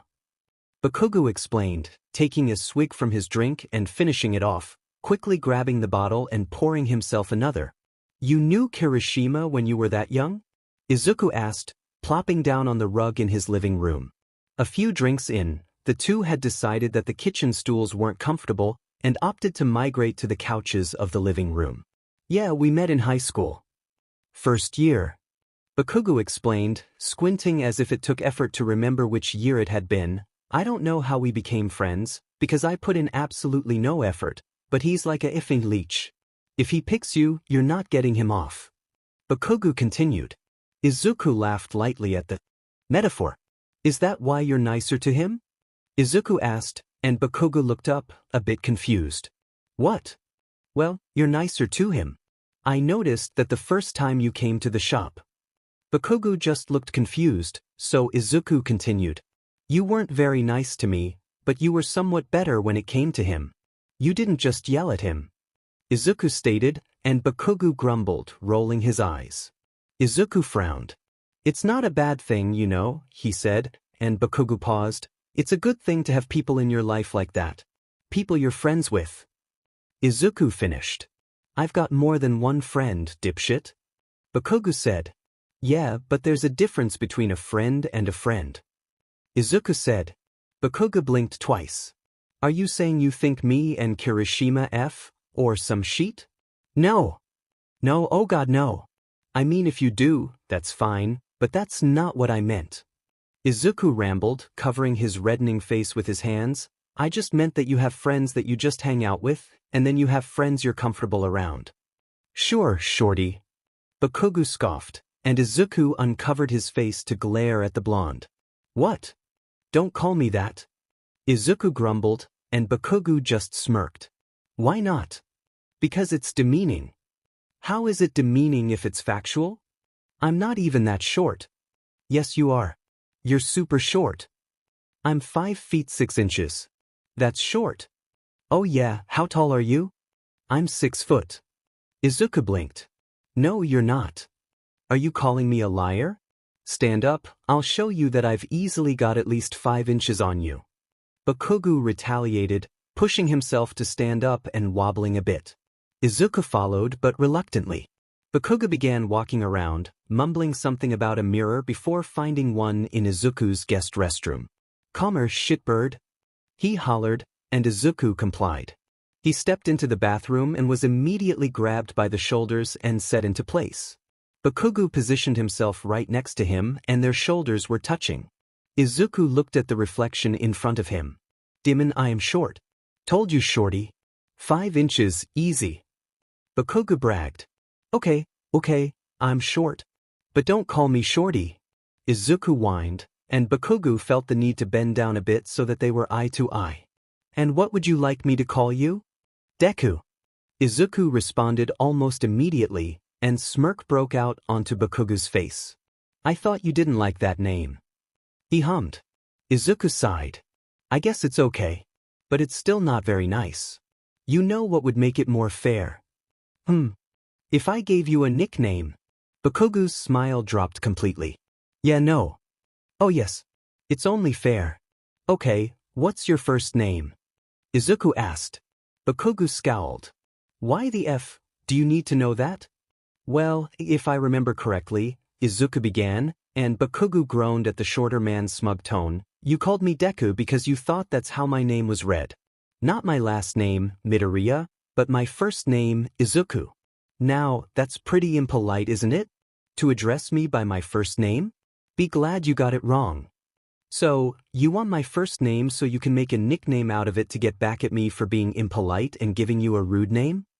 Bakugo deadpanned. Yes. No. Come on, Bakugo.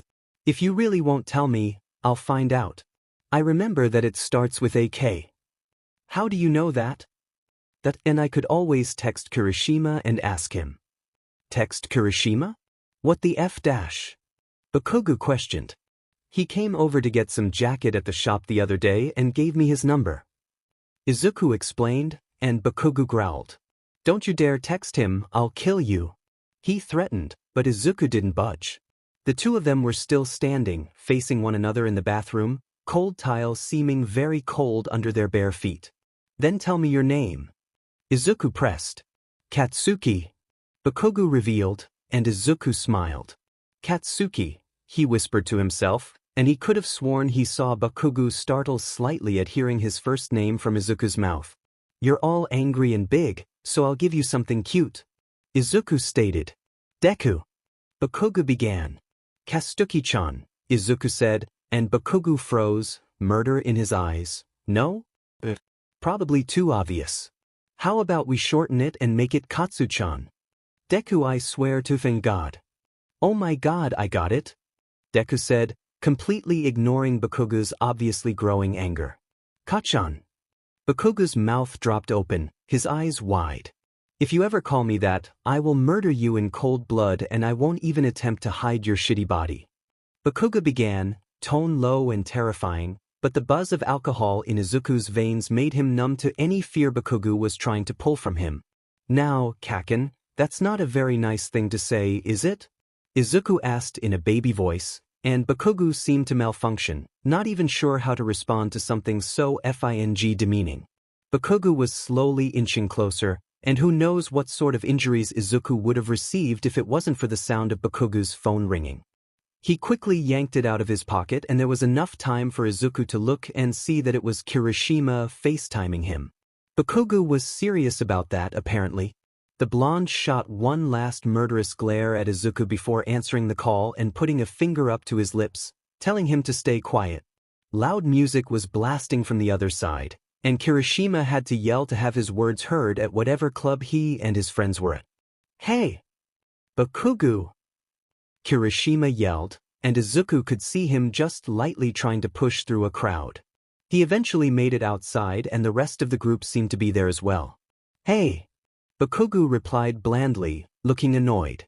You sure you can't come out? Kirishima asked, and everyone else there was looking over his shoulder, apparently trying to see if Bakugo had lied and was still at home. They must have recognized that he was not in his own bathroom almost immediately, because the pink-haired girl there asked, Where are you? She questioned, leaning in. Bakugo sighed. Out. He replied, looking over at Izuku momentarily before shifting his attention back to the phone. Oh. Where? A voice asked somewhere off camera. Yeah, you're at someone's house. Kirishima added. I'm out. In someone's house, I guess. Bakugo continued, slurring the last word just enough. Are you drunk? Kirishima asked, and Izuku slid down the wall to sit, feeling as if he was invading privacy by looking at the screen. Bakugo, are you getting drunk without us? The girl asked, sounding upset. Yeah, I did. Did whatever. Bakugo stumbled, and Izuku couldn't help but let a snort out. Bakugo shot his eyes to Izuku, and the green-haired man slapped a hand to his mouth. For some reason, him accidentally snorting was very funny, and Izuku was now trying to hold back a bunch of giggles. Is someone with you? Kirishima asked. Are you at someone's house like that, Bakugo? A male voice asked. Bakugo simply blinked. No confirmation or denial. Wait, are you actually getting some? The girl hollered, sounding very happy, and Izuku couldn't help it, he started laughing. It started with giggles but then it turned ugly and he was snorting and Bakugo glares seemed angry at first but then almost amused. The people on the phone had gone silent and Izuku just sat there, holding his stomach in glee. The F is wrong with you? Bakugo asked, looking as if he was holding in a grin, and Izuku guessed that this was mostly due to the alcohol. Izuku just snorted again, not sure how to respond. Bakugo, who is it? Someone's voice rang, and Bakugo groaned. It's not any of your business where I am or who I'm with. He grumbled, sliding down the wall and next to Izuku, just far enough away so that the camera couldn't catch his face, and I'm not getting some, you effing creeps. Then why are you over at some guy's house at midnight, obviously tipsy, and being secretive about it? Kirishima asked, and Izuku agreed. It sounded suspicious. None of your business. Bakugo yelled, and people on the other side of the phone gasped. So, it is a guy. What? I said you were over at some guy's house and you didn't deny it. So, what if I'm at a house that belongs to a guy? Doesn't mean I'm blowing anyone's back out, Jesus Christ. Bakugo grumbled and Izuku snorted again. He's right next to you. Move the phone, introduce us. Kirishima continued, and Bakugo glared at his phone screen. Izuku knew that there was no reason that they should be sneaky. Izuku had already met Bakugu's friends, so therefore he wouldn't even need an introduction. Although, Bakugu had already managed to make a big deal out of this whole situation, and if he were to reveal where he was now, it would be odd that he had previously attempted to hide it. It didn't more than 2 more nosy questions from Kirishima for Bakugu to simply hang up, pocketing his phone and sighing. "Told you, you're relentless," he said, and Izuku nodded. "No kidding. But did he say it was midnight?" Izuku sidetracked, and Bakugu took a pause before checking the time. "Sheet it is. I gotta get home," Bakugu said, standing up quickly while Izuku stayed where he was. "Okay, wait," Izuku began, before remembering that Bakugu was drunk. He got out into the kitchen to catch the man and saw him grabbing his jacket and keys, a sure wobble in his step. "You can't drive home," Izuku said surely, and Bakugu looked at him oddly. "Why the hell not?" the blonde asked right before seeming to lose his balance and giving his head a shake with pinched eyes. It seemed as if he was attempting to wake himself up. "Why not?" "You're drunk," Izuku exclaimed, and for whatever reason, Bakugu looked personally offended. "You think I can't handle some alcohol?" Izuku groaned. "This isn't about it, you can handle some alcohol. This is about you driving while drunk." "I'll be fine." "No. I won't let you go. You could get in a crash and hurt yourself or someone else. Or, you could get arrested if someone pulls you over."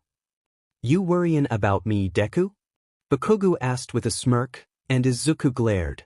"I think it's okay for me to not want you to die." Izuku deadpanned, putting a bit more than a little effort into maintaining his balance. Damn it, this is why he never drank. Bakugu didn't react, just pulled on his jacket and staring straight at Izuku, as if he was daring him to say something. Izuku didn't at first, just waited, but as soon as Bakugu turned and grabbed the doorknob, Izuku spoke up. "Bakugu!" he exclaimed, and the man whipped around. "Deku!" he mocked. "Bakugu!" Izuku persisted. "Deku!" Bakugu retaliated, turning the door handle and opening the door. Izuku didn't let him take more than 1 step out into the hall. "Kaken!"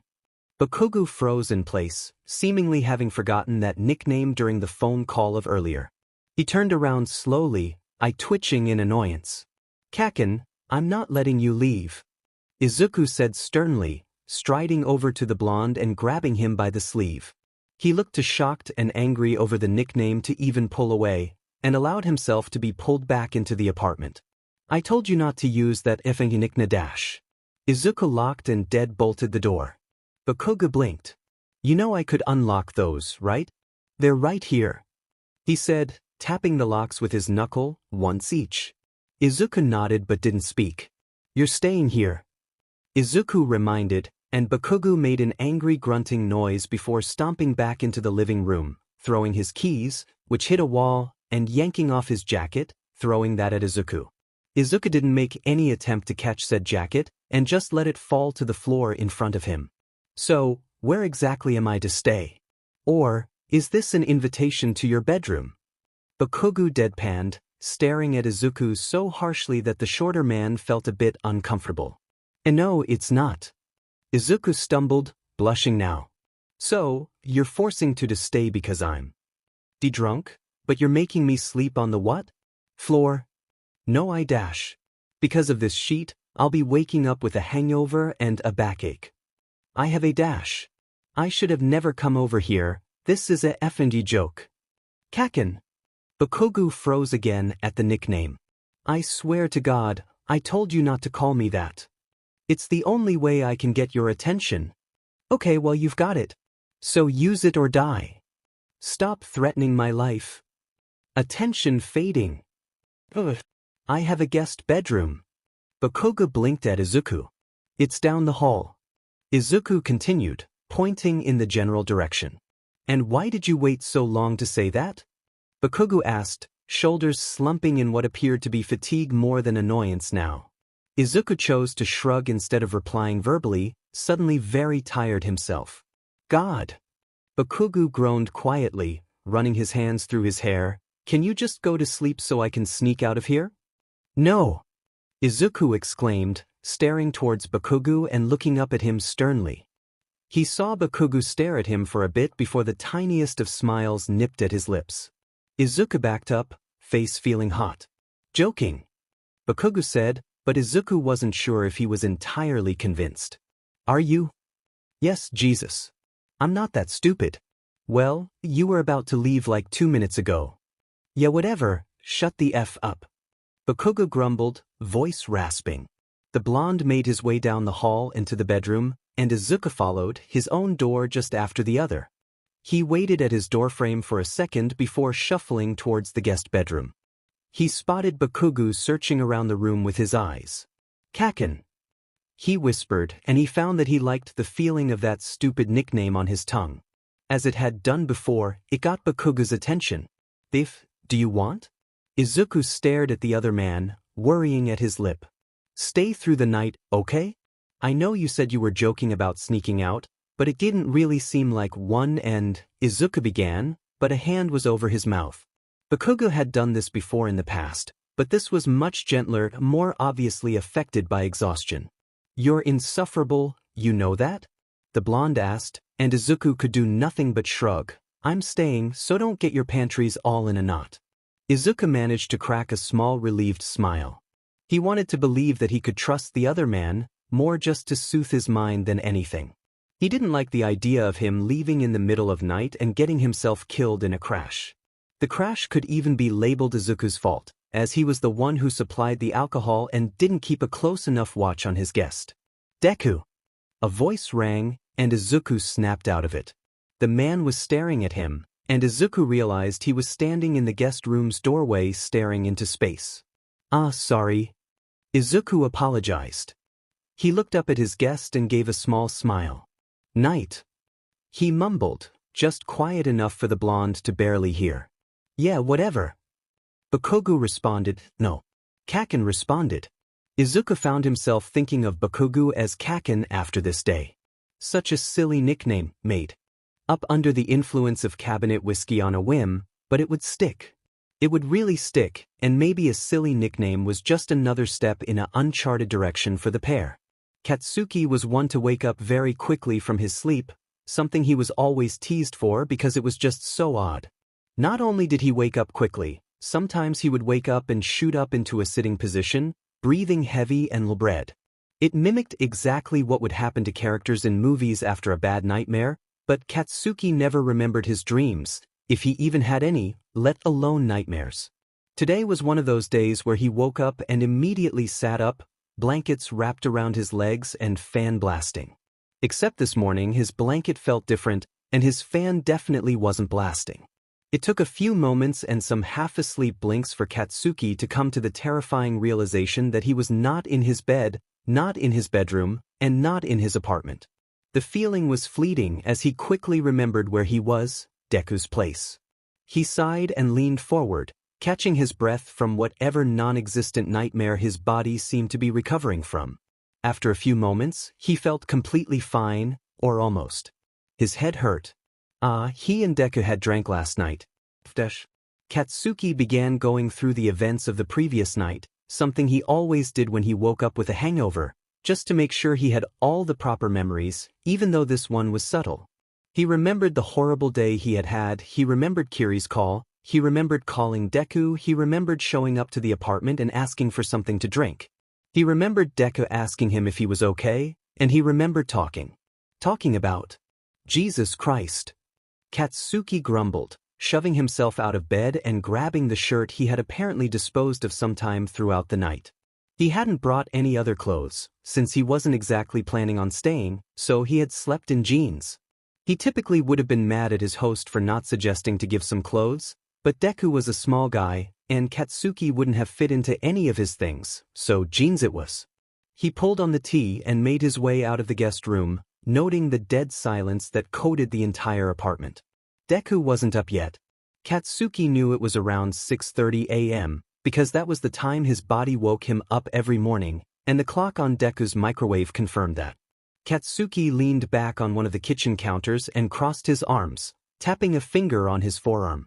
He was trying to decide if he should wait for the other man to wake up and possibly provide some breakfast, but that scenario, for whatever reason, didn't play itself out correctly in Katsuki's mind. He just didn't see it happening. Sure, he could have just left for work and got something quick on the way, but he wasn't really in the mood for McDonald's today. Or any day for that matter. Katsuki clicked his tongue. If the man was mad at him, so be it.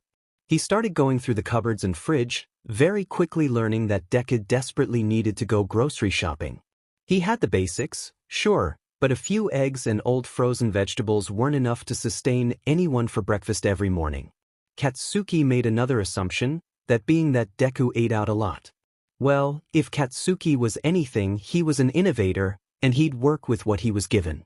After about 15 minutes of dishes being moved around and most likely loud noises radiating through the house, Katsuki heard the very silent sound of a door clicking open and then closed. He didn't bother turning around from the stove when he heard quiet footsteps make their way towards the kitchen. He was almost done anyway. Deku's sleepy voice said, and Katsuki turned around to grab something, taking a fleeting look at Deku and then pausing. The smaller man looked as if he had had the life out of him, eyes drooping and face slightly pale. His hair was in every direction possible, except for where it should have been, and he was wearing what looked like a very old oversized t-shirt and sweatpants. He looked like an absolute mess, but Katsuki found himself amused, in a weird, satisfying sort of way. He looked cute, FNG somehow. You look like sheet. Katsuki deadpanned, speech varying drastically from his thoughts. Deku scoffed. Good morning to you too? He asked, propping himself on a stool by the entrance to the kitchen. Yeah, sure. Hangover hit you that bad? Katsuki asked, leaning on the counter across from Deku with his elbows, selfishly studying the face in front of him. Deku's eyes closed painfully slowly before his mouth opened wide in a yawn. Katsuki watched as he shook his head slightly afterwards, squinting his eyes. Yeah, cute, Venji somehow. No, I actually feel fine, I just never get up very early. Your noise woke me. He explained, propping his head on a hand. It's not even that early. Katsuki said, meaning it too. He was always a very early riser, and he had been known to get up even earlier in the past, closer to 5 a.m. Deku seemed to study the other man for a bit before concluding that he was serious. 6:45 isn't early? I don't want to know what your early is, then. Deku said, eyes a bit wider now. I never get up early at all, since my work hours are so late. It would be kinda dumb to get up this early and have a shift until 3 a.m. Katsuki guessed that made sense. That would mean maybe 3 hours of sleep and a 21-hour day. I could tell, you have no breakfast food. Katsuki stated, glaring before going over to the stove to finish what he had been making. Yeah, I don't really eat breakfast. Wait, you're going through my food? Deku finally asked, seeming to only then realize the food cooking nearby. You're welcome. Katsuki said, dropping a plate of warm breakfast in front of the man. Deku eyed it for a few moments oddly, as if he thought it would explode. It's an omelette, not a FANG bomb. Katsuki said, giving it another small shove in Deku's direction. Deku looked up at him, an eyebrow ped. How did you make this? He asked, and Katsuki stared for a second. With your food. I don't have any food. Yeah, no sheet. When was the last time you went grocery shopping? What's the green stuff? Deku asked, pointing at his plate. You had frozen vegetables in the back of your fridge. I did? Wait, you made an omelette out of frozen food. To be fair, Deku, I didn't have too much to work with. To be fair, Deku mocked, I don't remember giving you permission to make yourself a meal with my food. I didn't, I made you food, so again. You're welcome. Deku blinked at Katsuki. In all my life, I've never met anyone like you. Deku stated offhandedly, lifting his fork to finally try the food. Katsuki paused. What the hell does that mean? He asked, but was interrupted by the expression of surprise on Deku's face. Wow, this is actually good. He said, mouth still full of food. Of course it's good, I made it. Katsuki stated, and Deku began shoveling the food in his mouth as if he hasn't eaten in days. Jesus Christ, have you been starving yourself? I don't eat cooked food very often, I usually order out. Deku answered, shrugging. Katsuki sighed. You should cook, it's cheaper and healthier. Katsuki informed, and Deku groaned dramatically. I know, and I always love it when I do, but I never know what to make. I'm not very good with food. Well, that's unfortunate. There's a little thing called practice. Though. Wow, thanks, never heard of it. Can I inquire as to what it means? Oh sure, it means you gotta get off your butt and try if you wanna get better. Deku stopped chewing, collection of egg and veggies making a noticeable bulge in his cheek. He looked stupid, glaring at Katsuki with his mouth full. The blonde couldn't help but smirk. It's too early for this. Deku eventually sighed, resuming his chewing and looking down at his plate. Katsuki deflated, blowing air out of his mouth that had been temporarily amusing. When do you need to be at work? Deku asked offhandedly, finishing up his food. Katsuki looked at the microwave. Shift starts at 8 o'clock, he answered, and I gotta open up and get there, so I'll be going. Deku nodded, hopping off his stool and grabbing the plate to place in the sink. Well, see you? The shorter man asked. Why would I see you? This is what, the sixth time we've seen each other? I don't know, maybe the universe is trying to tell us something. Deku provided with a teasing smile. The FING universe? If the universe really was doing some matchmaking down here, I'd hope it would give me someone better than you're sorry but... Katsuki deadpanned, looking Deku up and down. First of all, rude, Deku groaned, and second of all, I didn't exactly mean matchmaking. Or at least that kind. And who said I meant that kind? Katsuki questioned, and the two men stared at each other. Katsuki noticed a soft blush creep up Deku's cheeks. Katsuki scoffed in amusement and pulled on his jacket that had still been lying on the floor from when he threw it at Deku the night before. Katsuki grabbed his keys and made for the door. There were no goodbyes said, but it felt okay that way. Deku probably knew Katsuki's response would be along the lines of whatever or F off, and Katsuki definitely wasn't going to initiate a goodbye, so he just left. He heard the door close behind him and he paused momentarily outside the apartment, just staring at the wall before he sighed. Weird, he mumbled, because that was the only word he could think of. A lot was weird. It was weird that he and Deku kept FING running into each other. It was weird that Katsuki found himself not so sick of the guy, and it was weird that he had gone to his apartment, got himself more than tipsy, and stayed in his guest room overnight after knowing him for maybe a month.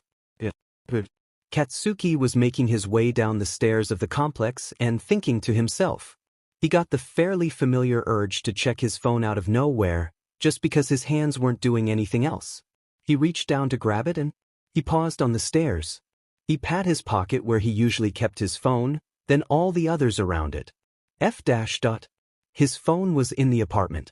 He grumbled before turning around to head back up the stairs and cursed the fact that Deku had to live on the third FING floor. When he finally got to the door, he found himself stopping.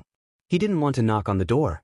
Katsuki was a prideful person. He didn't enjoy doing anything if he'd fear it would make him like stupid, weak, etc. This particular situation didn't exactly warrant any pride, but it was there. He didn't feel like knocking on that door a second time and seeing Deku's face below him before having to say that he'd left something inside. Embarrassing.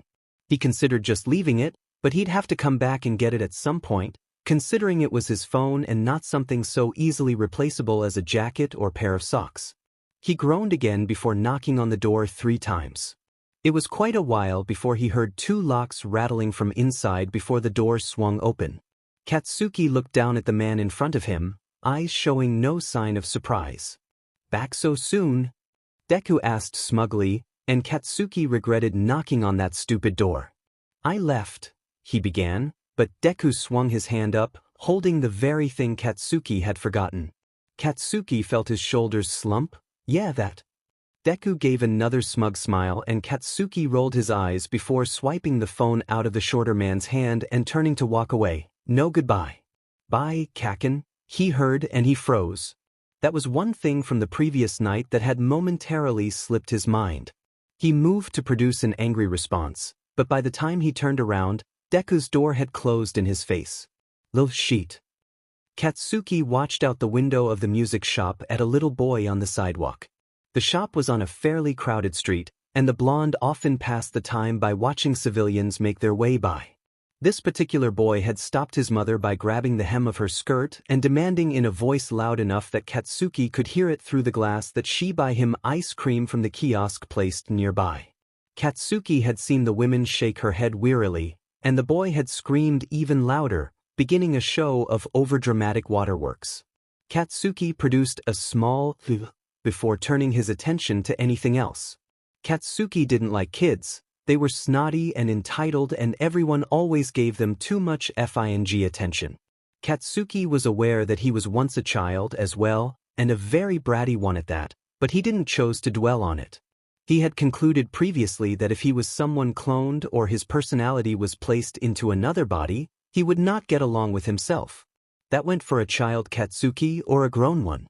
God, the fights he'd get into with a clone of his adult self. He broke out of his odd thoughts for a second when he saw the door open in the corner of his eye. He watched as the mom and son from earlier walked in. The mother was placing her wallet back in her handbag, and the lil sheet was holding an ice cream cone. She fucking gave in. That was another thing Katsuki hated about kids. They always seemed to get what they wanted. Something about their cute faces or a parent's unconditional love. He didn't know or care enough to understand, but it was annoying. Thank God I'm gay. Katsuki was eternally grateful that he wasn't attracted to anyone that could possibly get PRGNT, because that just seemed so bothersome. You can't even F without knowing that you could just get knocked up out of nowhere? Yeah, no thanks. Not like you're getting anyways. A nagging voice in the back of Katsuki's mind voiced, and he scowled at his own thought. Getting some was apparently easier said than done, because you could never just get some without baggage. Emotional baggage, the baggage of consequences, or some sort of attachment. People were clingy, and Katsuki was scared of that. So, in fear of a one-night stand gluing themselves to him permanently, Katsuki never had any. It had been years since Katsuki had had SEC, and he didn't mean for that to happen, but time went by fast, and sometimes, life seemed more important than getting his D wet. So, years had added up, and now here he was, so deprived of SXL activity that he didn't even realize it anymore. A relationship just always seemed like so much work, and maybe that was because he hadn't found the right person yet, or some shit. Also, said relationship would obviously be with a man, and some people in Katsuki's life weren't updated on that, namely his parents. His parents weren't exactly the most modern people, and if Katsuki were to come out to them, they'd probably be entirely confused. Katsuki wasn't feminine and he didn't fit into any of the gay stereotypes of small-minded older people, so part of him knew that his parents just wouldn't believe him. Well, his mom at least. His dad was a bit more open-minded. His mom. Katsuki felt himself sink into his chair. He was famously horrible at dealing with his issues and emotions, and why would this whole shitty situation be any different? The issue being that his mom was in the hospital, most likely not doing well, and he hadn't spoken to her in years. The issue wasn't exactly surrounded by a certain event or argument that caused the bad blood between them. There was no one specific thing that separated son from mother, it had just happened gradually. Katsuki and his mom were both equally strong-minded people. Every ounce of temper he got was from his mom, so their every interaction was fire on fire. Safe to say, they didn't get along very well. Katsuki was incredibly rude to his mom, and his mom was always incredibly horrible back. That's how it had always been. Eventually, when Katsuki got older, he found himself getting into more serious arguments with his mother. Before, it was an argument about Katsuki not wanting to do the dishes, but it had turned into his mother voicing her distaste in regard to his life choices. Now, more than most things that he hated, Katsuki hated being told that he was wrong. Emphasis on the being told, because he was never actually wrong, at least from his perspective. His mom had this same perspective for her opinion. So, when Katsuki decided that he wasn't going to study business and get some boring stuffy office job, in his mom's eyes, that was wrong. They argued about that. One argument ended in a silent treatment from both parties, and because both mother and son were so hard-headed, they just never broke that silence. Katsuki would be demed if he broke it first, and he knew his mother felt the same way. He was not one to back away from a grudge, just another thing he got from his mother.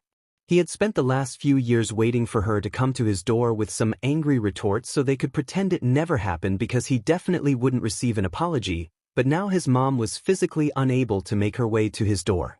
Katsuki's pride had always been an issue, but it was even more so in these types of situations. He felt like he had an angel and a devil on opposing shoulders, like in those cheesy movies, and the devil always seemed to win. The small spark of angel he was given at Bjarch was always there, fighting the poor thing. Now, it was telling him that he needed to go see his mother and get over his big head because they hadn't even fought over anything serious. This seemed logical, but Katsuki's devil was a hard but worker. He took all the pride and anger Katsuki had built up and shoved it at any common sense like a FING bulldozer and obliterated it. He couldn't see his mom. He couldn't. Because the very thought of giving up, of speaking to her first, made him so goddamn angry. For God's sake, his pride had gotten in the way of going back up to Deku's apartment to admit he had left his cell in the room. Jesus, Deku. Katsuki vividly remembered, now more than before, spilling his guts to the man the previous night. It would have been only mildly alarming if that had happened after Katsuki was half drunk, but he had had only one drink in him at that time, and there was no way that the alcohol had worked that fast. Basically, he had talked about his problems to someone he barely knew, completely sober. What the hell? That was another accomplishment of Katsuki's pride. It made him think that showing any negative emotion besides anger was weak, so he never did. He didn't talk to Mina or Shiro or Kaminari. Or even Kirishima, so why the hell did he talk to Deku? There was something about that stupid fucker, there had to be. Katsuki didn't like to believe in energy or fate or any of that CRP, but there was something about this guy. Katsuki felt as if he had known him for much longer than he actually had, and that was evident in one of their first meetings. Katsuki was rude as he always was, and at first, Deku had recoiled and gotten upset, which was normal. Though, as time went on, Deku seemed to learn just how he needed to speak to Katsuki. He sent jokes and even insults back, a smug smile on a face that looked as if it was meant to only be happy. Katsuki thought that that sheet would make him mad, but it didn't. It was FING fun. He had always known that he liked it when people responded to his jabs, but he thought that he liked it when they got upset. Now, thanks to Deku, he knew that all this time he had been wanting some banter, someone to match him, someone that dared to not get mad and test him. The thought seemed infuriating, but the reality was scarily amusing. So yeah, Deku was the guy that had someone found out exactly how Katsuki ticked in the few accumulated hours that they had spent together, almost as if they had known each other for years. That still didn't solve the problem of why Katsuki spilled his guts to him. Even if the illusion of knowing Deku for years was realistic enough, that didn't explain anything.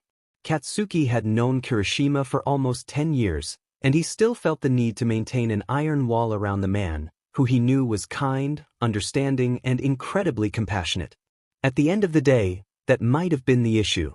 Katsuki didn't want pity or compassion, sometimes he just wanted someone to FING listen and leave it alone. Maybe, somewhere in his made-up complex of Deku, he assumed that the man would understand this. Maybe if Deku knew how to communicate with him, he'd know how to simply listen and leave it be. It had seemed that he was correct. He had spilled it all, maybe not his feelings about what had happened, but the basics, and even that was major, and Deku had listened. He had just stood there across from Katsuki and listened, not trying to offer advice or solutions, but simply an excuse for him to vent. And now, for whatever reason, Katsuki felt confident in this man that he wouldn't tell anyone. It was probably foolish to have such solidified confidence in someone that he barely knew, but it was done, and Katsuki found himself hoping that he wasn't taking him and Deku's almost non-existent relationship and bending it into something it wasn't. All he knew was that Deku made him feel okay. In the way that his friends managed to sometimes, Deku made Katsuki feel okay. His presence was something that Katsuki could get used to if he wanted, which was an unusual thought to have. Katsuki hadn't felt that way towards anyone since. Ever. Maybe he knew the fucker in a past life, or some of that weird sheet that Mina sometimes spat. That was the only explanation that came to mind of why he wouldn't absolutely hate the guy, and as much as he didn't want to admit it, he didn't. He didn't hate him, and all the insults were empty and fun, and he liked it that way. Katsuki felt something catch in his chest, a small pinch that he attempted to gulp down but failed. With it came a subtle feeling of longing to see the man he had just talked to mere hours ago. Katsuki grimaced. Sure, he liked their banter, but since when did he want to see him again?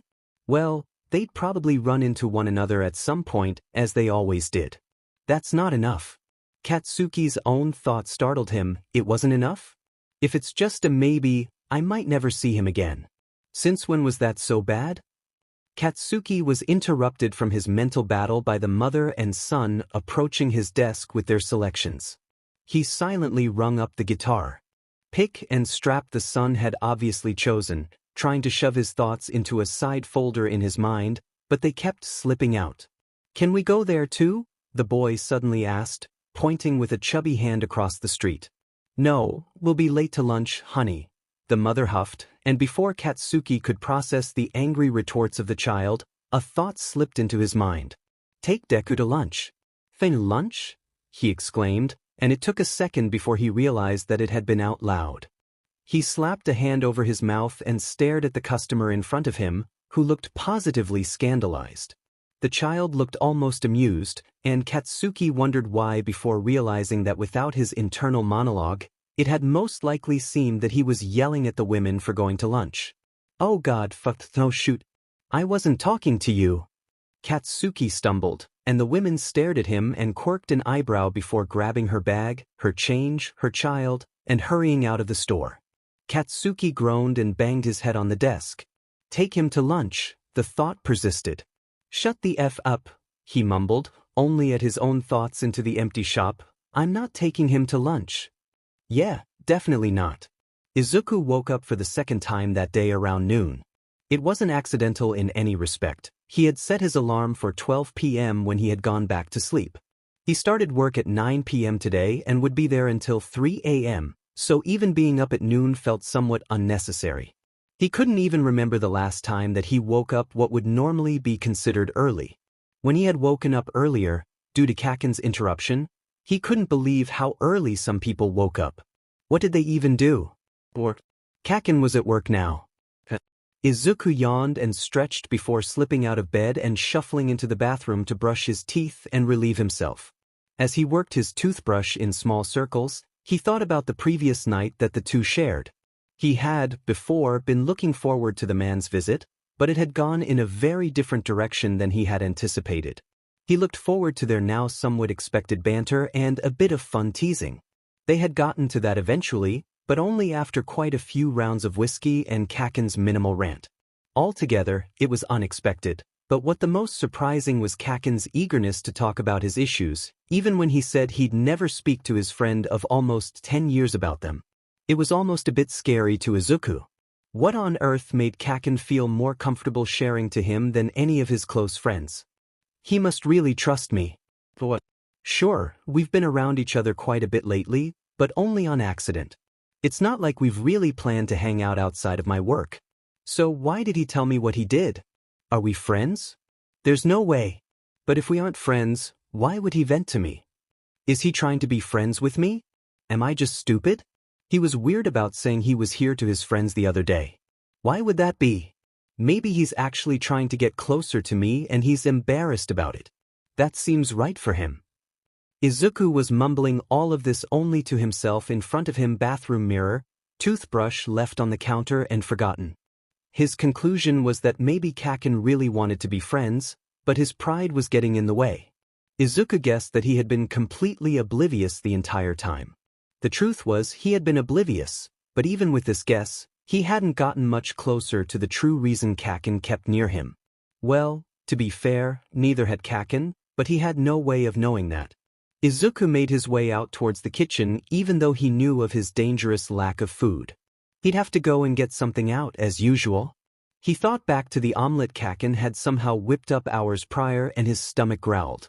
At the time, Izuku hadn't been able to tell if the omelet was really even that good, or if he had just been deprived of a home-cooked meal for way too long. It wasn't as if he was too broke to afford ingredients to cook, but more the fact that he was lazy and never truly learned to cook. There's a thing called practice, Kakin had said, means you gotta get off your butt and try if you want to get better. Regardless of the fact that Izuku knew the blonde had been right, he grumbled. He just hated when someone pointed out something that he was doing wrong, especially when they were right on the dot. Izuku eventually made his way into his bedroom to get dressed and make sure his hair didn't look like he just trekked through a windstorm, as it sometimes did after he woke up. He sauntered over towards the door and grabbed his keys off the key ring before spotting something in the corner of his eye. Izuku typically had his apartment in a state of organized chaos, and even if it seemed messy, he always knew where everything was. The wallet resting on a small corner stuck out to him like a sore thumb. He shuffled over to it and picked it up, opening it. As was expected, the first thing that met his eye was a Japanese driver's license with a familiar photo on the right. Kakin possessed a scowl in almost any situation, apparently, including his license photo. Izuku closed the wallet and dropped his arms to his sides, puffing out a big breath. This was annoying. He'd either have to text Kakin and tell him to come over, which he didn't feel like doing, or he could run it over to him. The issue with the latter was that he had no idea where Bakugo lived or where he worked. If he did, he could have simply run it over now, since he had already been planning to go out. Eventually, he chose to simply forget about it for the time being. Kakin would obviously notice that his wallet was gone before long and contact Izuku to retrieve it. He made his way down the complex's stairs and brought the item with him, for whatever reason. Maybe some part of him wanted to prepare for the very unlikely possibility of running into Kakin while he was out.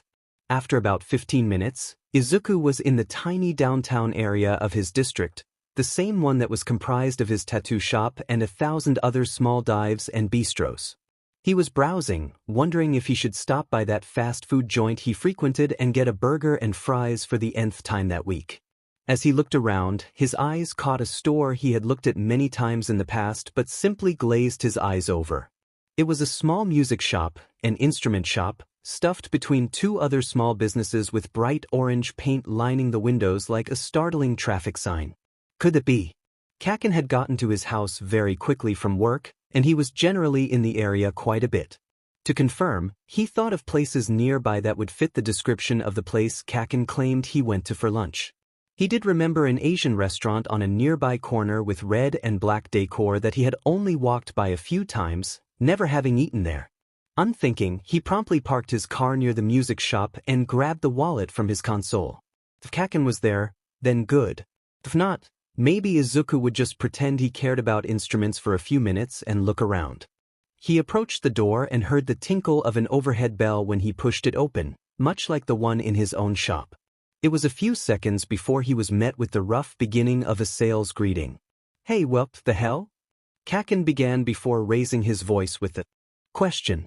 Luckily, there was no one else in the shop to hear his mild profanity. "Bakugo."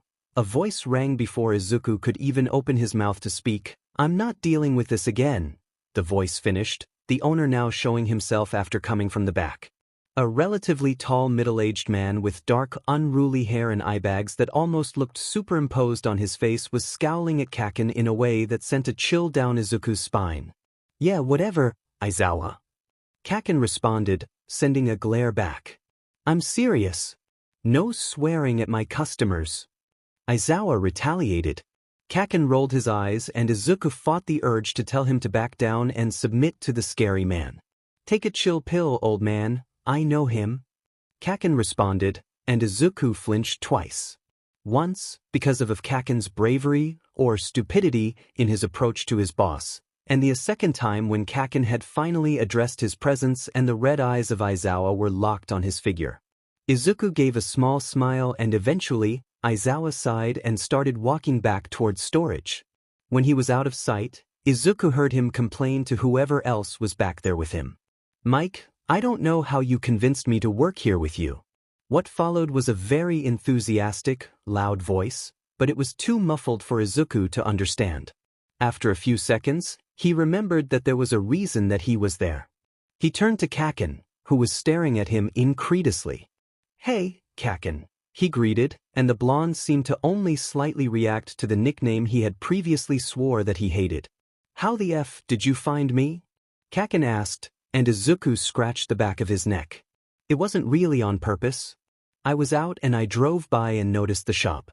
I thought to myself, I wonder if that's where Kaken works? He explained. Why are you here? Oh, you left this. Izuku exclaimed, shoving the wallet across the counter at Kaken. The blonde stared at it for a few seconds before looking back up at Izuku. He wasn't saying anything, and he seemed to be thinking hard. He looked almost conflicted. Something in Izuku's mouth soured at the awkward interaction. Well, that's why I came so. He began, but Kaken interrupted him. Why were you out? He asked. Izuku furrowed his brow, confused. What was he getting at? I was just out to get lunch, he responded reluctantly, running a million scenarios through his head on why Kaken would want to know why he was out. It seemed as if he wouldn't find out either, because Kaken had gone dead silent again. Izuku was at a loss of how to handle this situation. Speaking of, I'm really hungry. I should probably head out and... You have plans? What? Plans, like... Do you know where you're going, damn it? Oh, no. Izuku stuttered. Kaken clenched his fists, and Izuku could just sense the internal conflict. Do you want to grab something? He finally said, and Izuku blinked. Yeah, that's what I was going to do. Kaken suddenly looked ready to punch someone. No. God, you're so effing stupid. Do you want to grab something together? What? An unwarranted swooping feeling left as soon as it came in Izuku's chest. His heart and lungs seemed to know something that his brain didn't, squeezing for no apart reason. There was no aspect of that question should make him so startled. So I was unaware before. He does want to be friends. Blissfully unaware then, blissfully unaware now. Izuku had agreed enthusiastically to Kaken's reluctant suggestion, and now the two men were sat at a small table in a local eatery. They had bickered back and forth for a while about where to eat, but Kaken's lunch break was only so long, so they decided on a small shop that smelled appealing from the sidewalk. Kaken had explicitly asked their waitress what the spiciest thing on the menu was, and Izuku chuckled, thinking it was a joke. That was, until Kaken proceeded to order the waitress's answer. Izuku ordered katsudon, his favorite dish. It was what he got anywhere that provided it, and maybe he should try new things, but Kaken didn't know him well enough to tell him to try something else.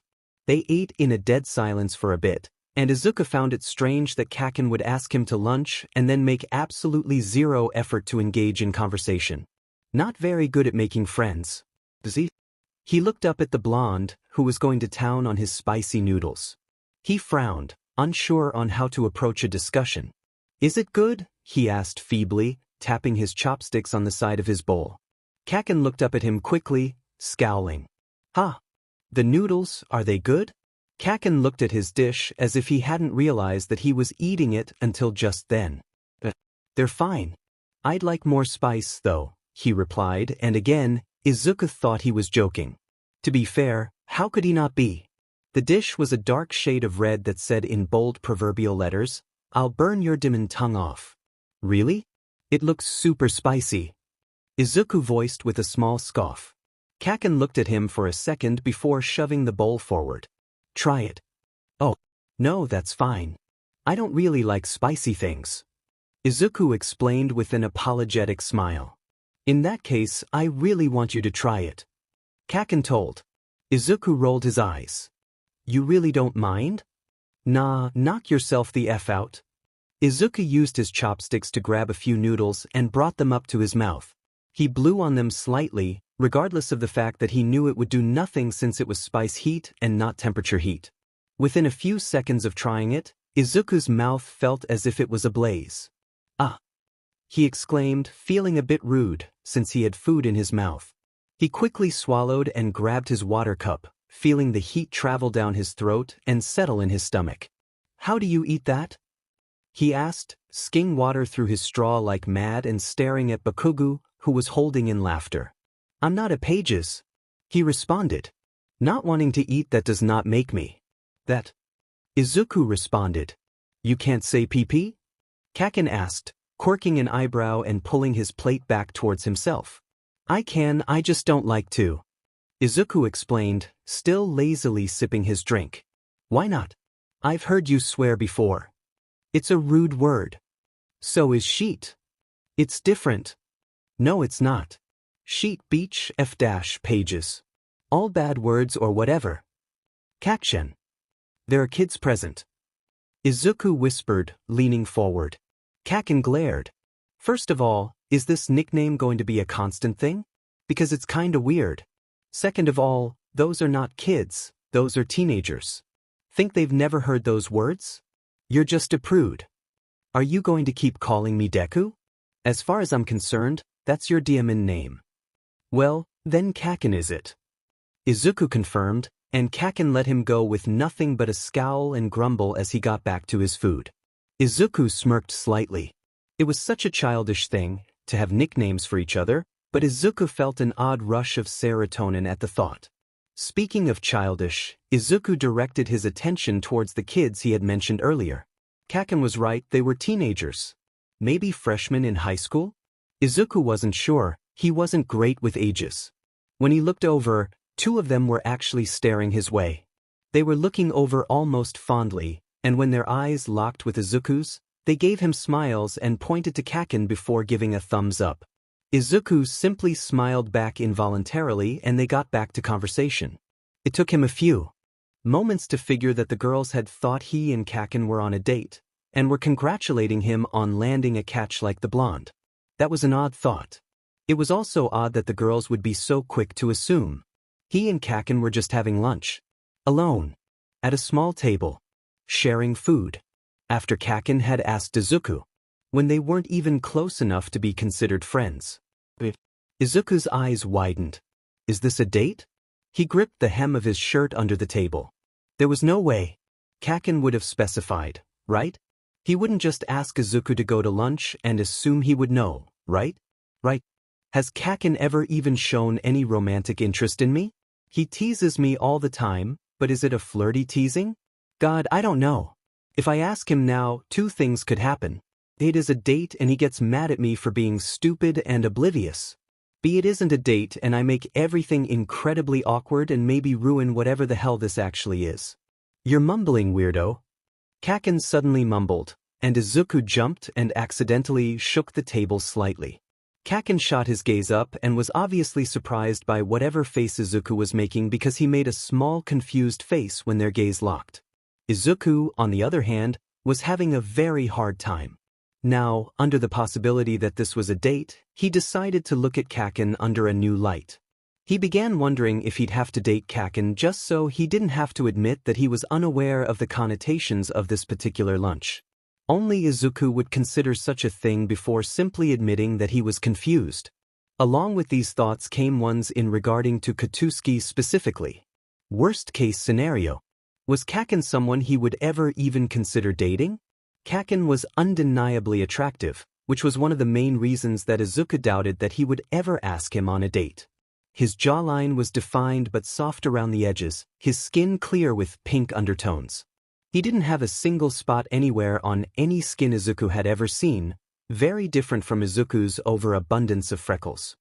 His brows were almost always knit into a scowl and his lips down in a frown, but it never took away from his looks. His eyes were red. Stunning, striking red.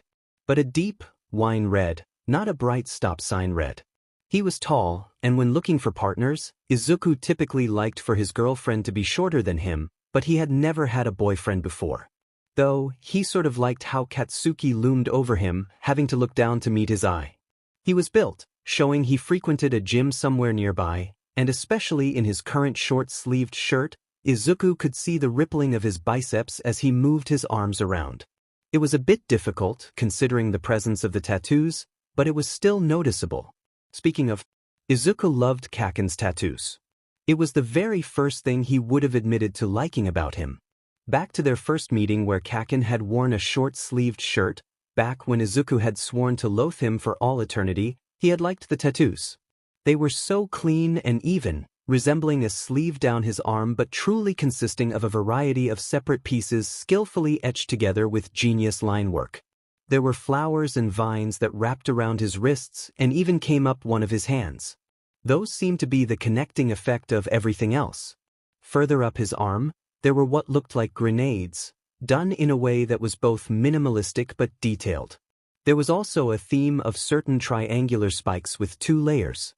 The outer one unfilled, while the inner was black.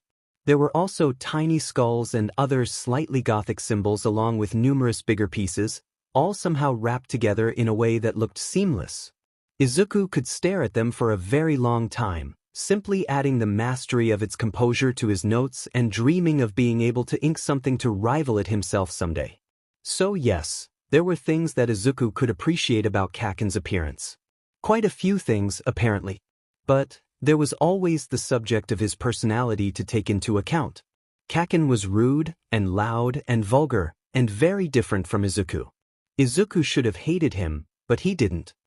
His personality differed so greatly from anyone that he had ever met, and it was frustratingly amusing. "Hey, Deku!" The blonde voice rung, breaking Izuku out of thought. He jerked to alert and his eyes locked with that deep red. He felt his face get hot, now the fact that Kaken was very attractive sinking in. "The F is your issue?" You shook the DMN table and then spaced out all over again, your lips moving like some weirdo. "What the hell happened?" he asked, and Izuku pressed his lips together. "I'm sorry, just thinking." Izuku grumbled, running a hand down his face. "About what?" Kaken pressed. "You." "I didn't mean to say that out loud." Izuku smacked up lips together to keep him from spilling any more supposed-to-be thoughts. He watched as Kaken first looked surprised, then confused, and then maybe a tiny bit more pink than usual. "Weirdo," he finally mumbled, and Izuku had expected something a lot different. In fear of saying something stupid, again, Izuku stood up and announced he would use the restroom, not giving Kaken enough time to respond before speed walking towards the back of the restaurant. He entered a stall and sat on the toilet in his jeans, bouncing his leg up and down. So, this might be a date. Once Izuku finally simply thought that, he was able to pinpoint a small tinge of excitement deep in his chest. God, maybe I do like him. Or am I just thinking that to help and cope with the fact that I might have accidentally agreed to go on a date with him? Izuku groaned.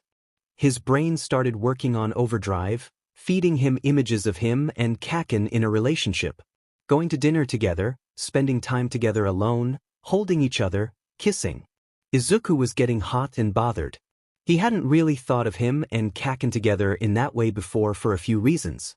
One being that Izuku had never been with a man before, and even though he tried not to write himself off as solely straight, he tended to look at women in a romantic context simply out of habit.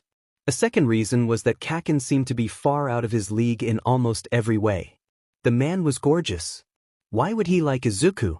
It wasn't like he was rolling in money or could give Kaken anything that he didn't most likely already have, other than an okay ink job. Izuku wouldn't even want to tattoo him in risk of ruining his appealing sleeve. The appealing sleeve wrapped around his forearm and bicep built with muscle and smooth, even skin. Izuku's mind fed him the idea of being held by those arms, them wrapping around his torso and tightening, pulling him close. Those hands gripping his clothes, gripping his hips, gripping his. No. Izuku groaned, hiding his face in his hands. It was like there had been a brick wall in his mind before, and when he thought of maybe liking Kaken, it came tumbling down. Hundreds of invasive thoughts swarmed Izuku's mind all at once, and he had to wonder if he had liked Kaken for a while now, because there was no way this was all manifesting just now. He had remembered admitting that Kaken was attractive when they had first met, but when had that turned into? This? Izuku raked a hand through his curls. It had been such a long time since he had liked someone. Fortunately, this seemed to be simple attraction for the time being. Izuku recognized that the man was attractive, and that maybe he'd like to be with someone like him in a romantic way, but everyone had fleeting feelings like that towards people. The feelings were far from anything that would get him in trouble. Izuku sighed and picked himself up off the toilet and left the stall, washing his hands even though he hadn't gone to the restroom just out of habit. He went to leave the room, and when he opened the door, he was met with a t-shirt-clad chest in his face. He jumped back slightly and looked up to see the man who had been occupying his thoughts looking down at him. "Finally done? You were in there for F&G forever." Kaken complained, and Izuku pressed his lips tight. Suddenly, All he noticed was how Kaken towered over him, how his eyes pierced into his, and how close he was. "Why yes, sorry." Izuku stuttered, and Kaken quirked an eyebrow. He leaned down slightly and placed his hands on his thighs, now eye level with Izuku's, and tilted his head. "You're being really goddamn weird," Kaken said quietly, studying Izuku's face. The shorter man shrunk into himself. "Really?" he asked, toying with the hem of his shirt. "Yeah, really. You were fine like 10 minutes ago. What the hell happened?" "Oh, it's nothing. I just realized that I might have accidentally agreed to date you and then also realized that I'm sort of okay with that. And nothing." "You're a shitty but liar." Izuku began, but he was quickly cut off by music coming from Kaken's pocket.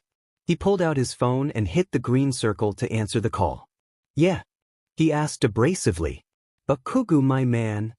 A loud voice rang, and Izuku could hear it regardless of the fact that Kaken was not on speaker. "It's past your lunch break's end. Shota is about to blow a casket since I had to make him keep working register. Might want to get down here before he decided to fire you. Groovy?" The voice continued. Yeah, Mike, I'll be down. Tell him not to get his panties tied up in a knot." Kaken grumbled, and Izuku checked the time. They had been out for longer than what was originally anticipated. Kaken hung up and glared at Izuku. "What?" Izuku asked. "You're not having a panic attack or some shit, right?" "No? Why would you even say that?" "Because you're acting all creepy and antsy, and I don't want to be the one to blame if I leave and you freak the F out." Kaken deadpanned, and Izuku wondered if it was possible that he sounded a bit worried. "No, you're not allowed to think that. Not wanting you to have a panic attack in a public restroom is common courtesy."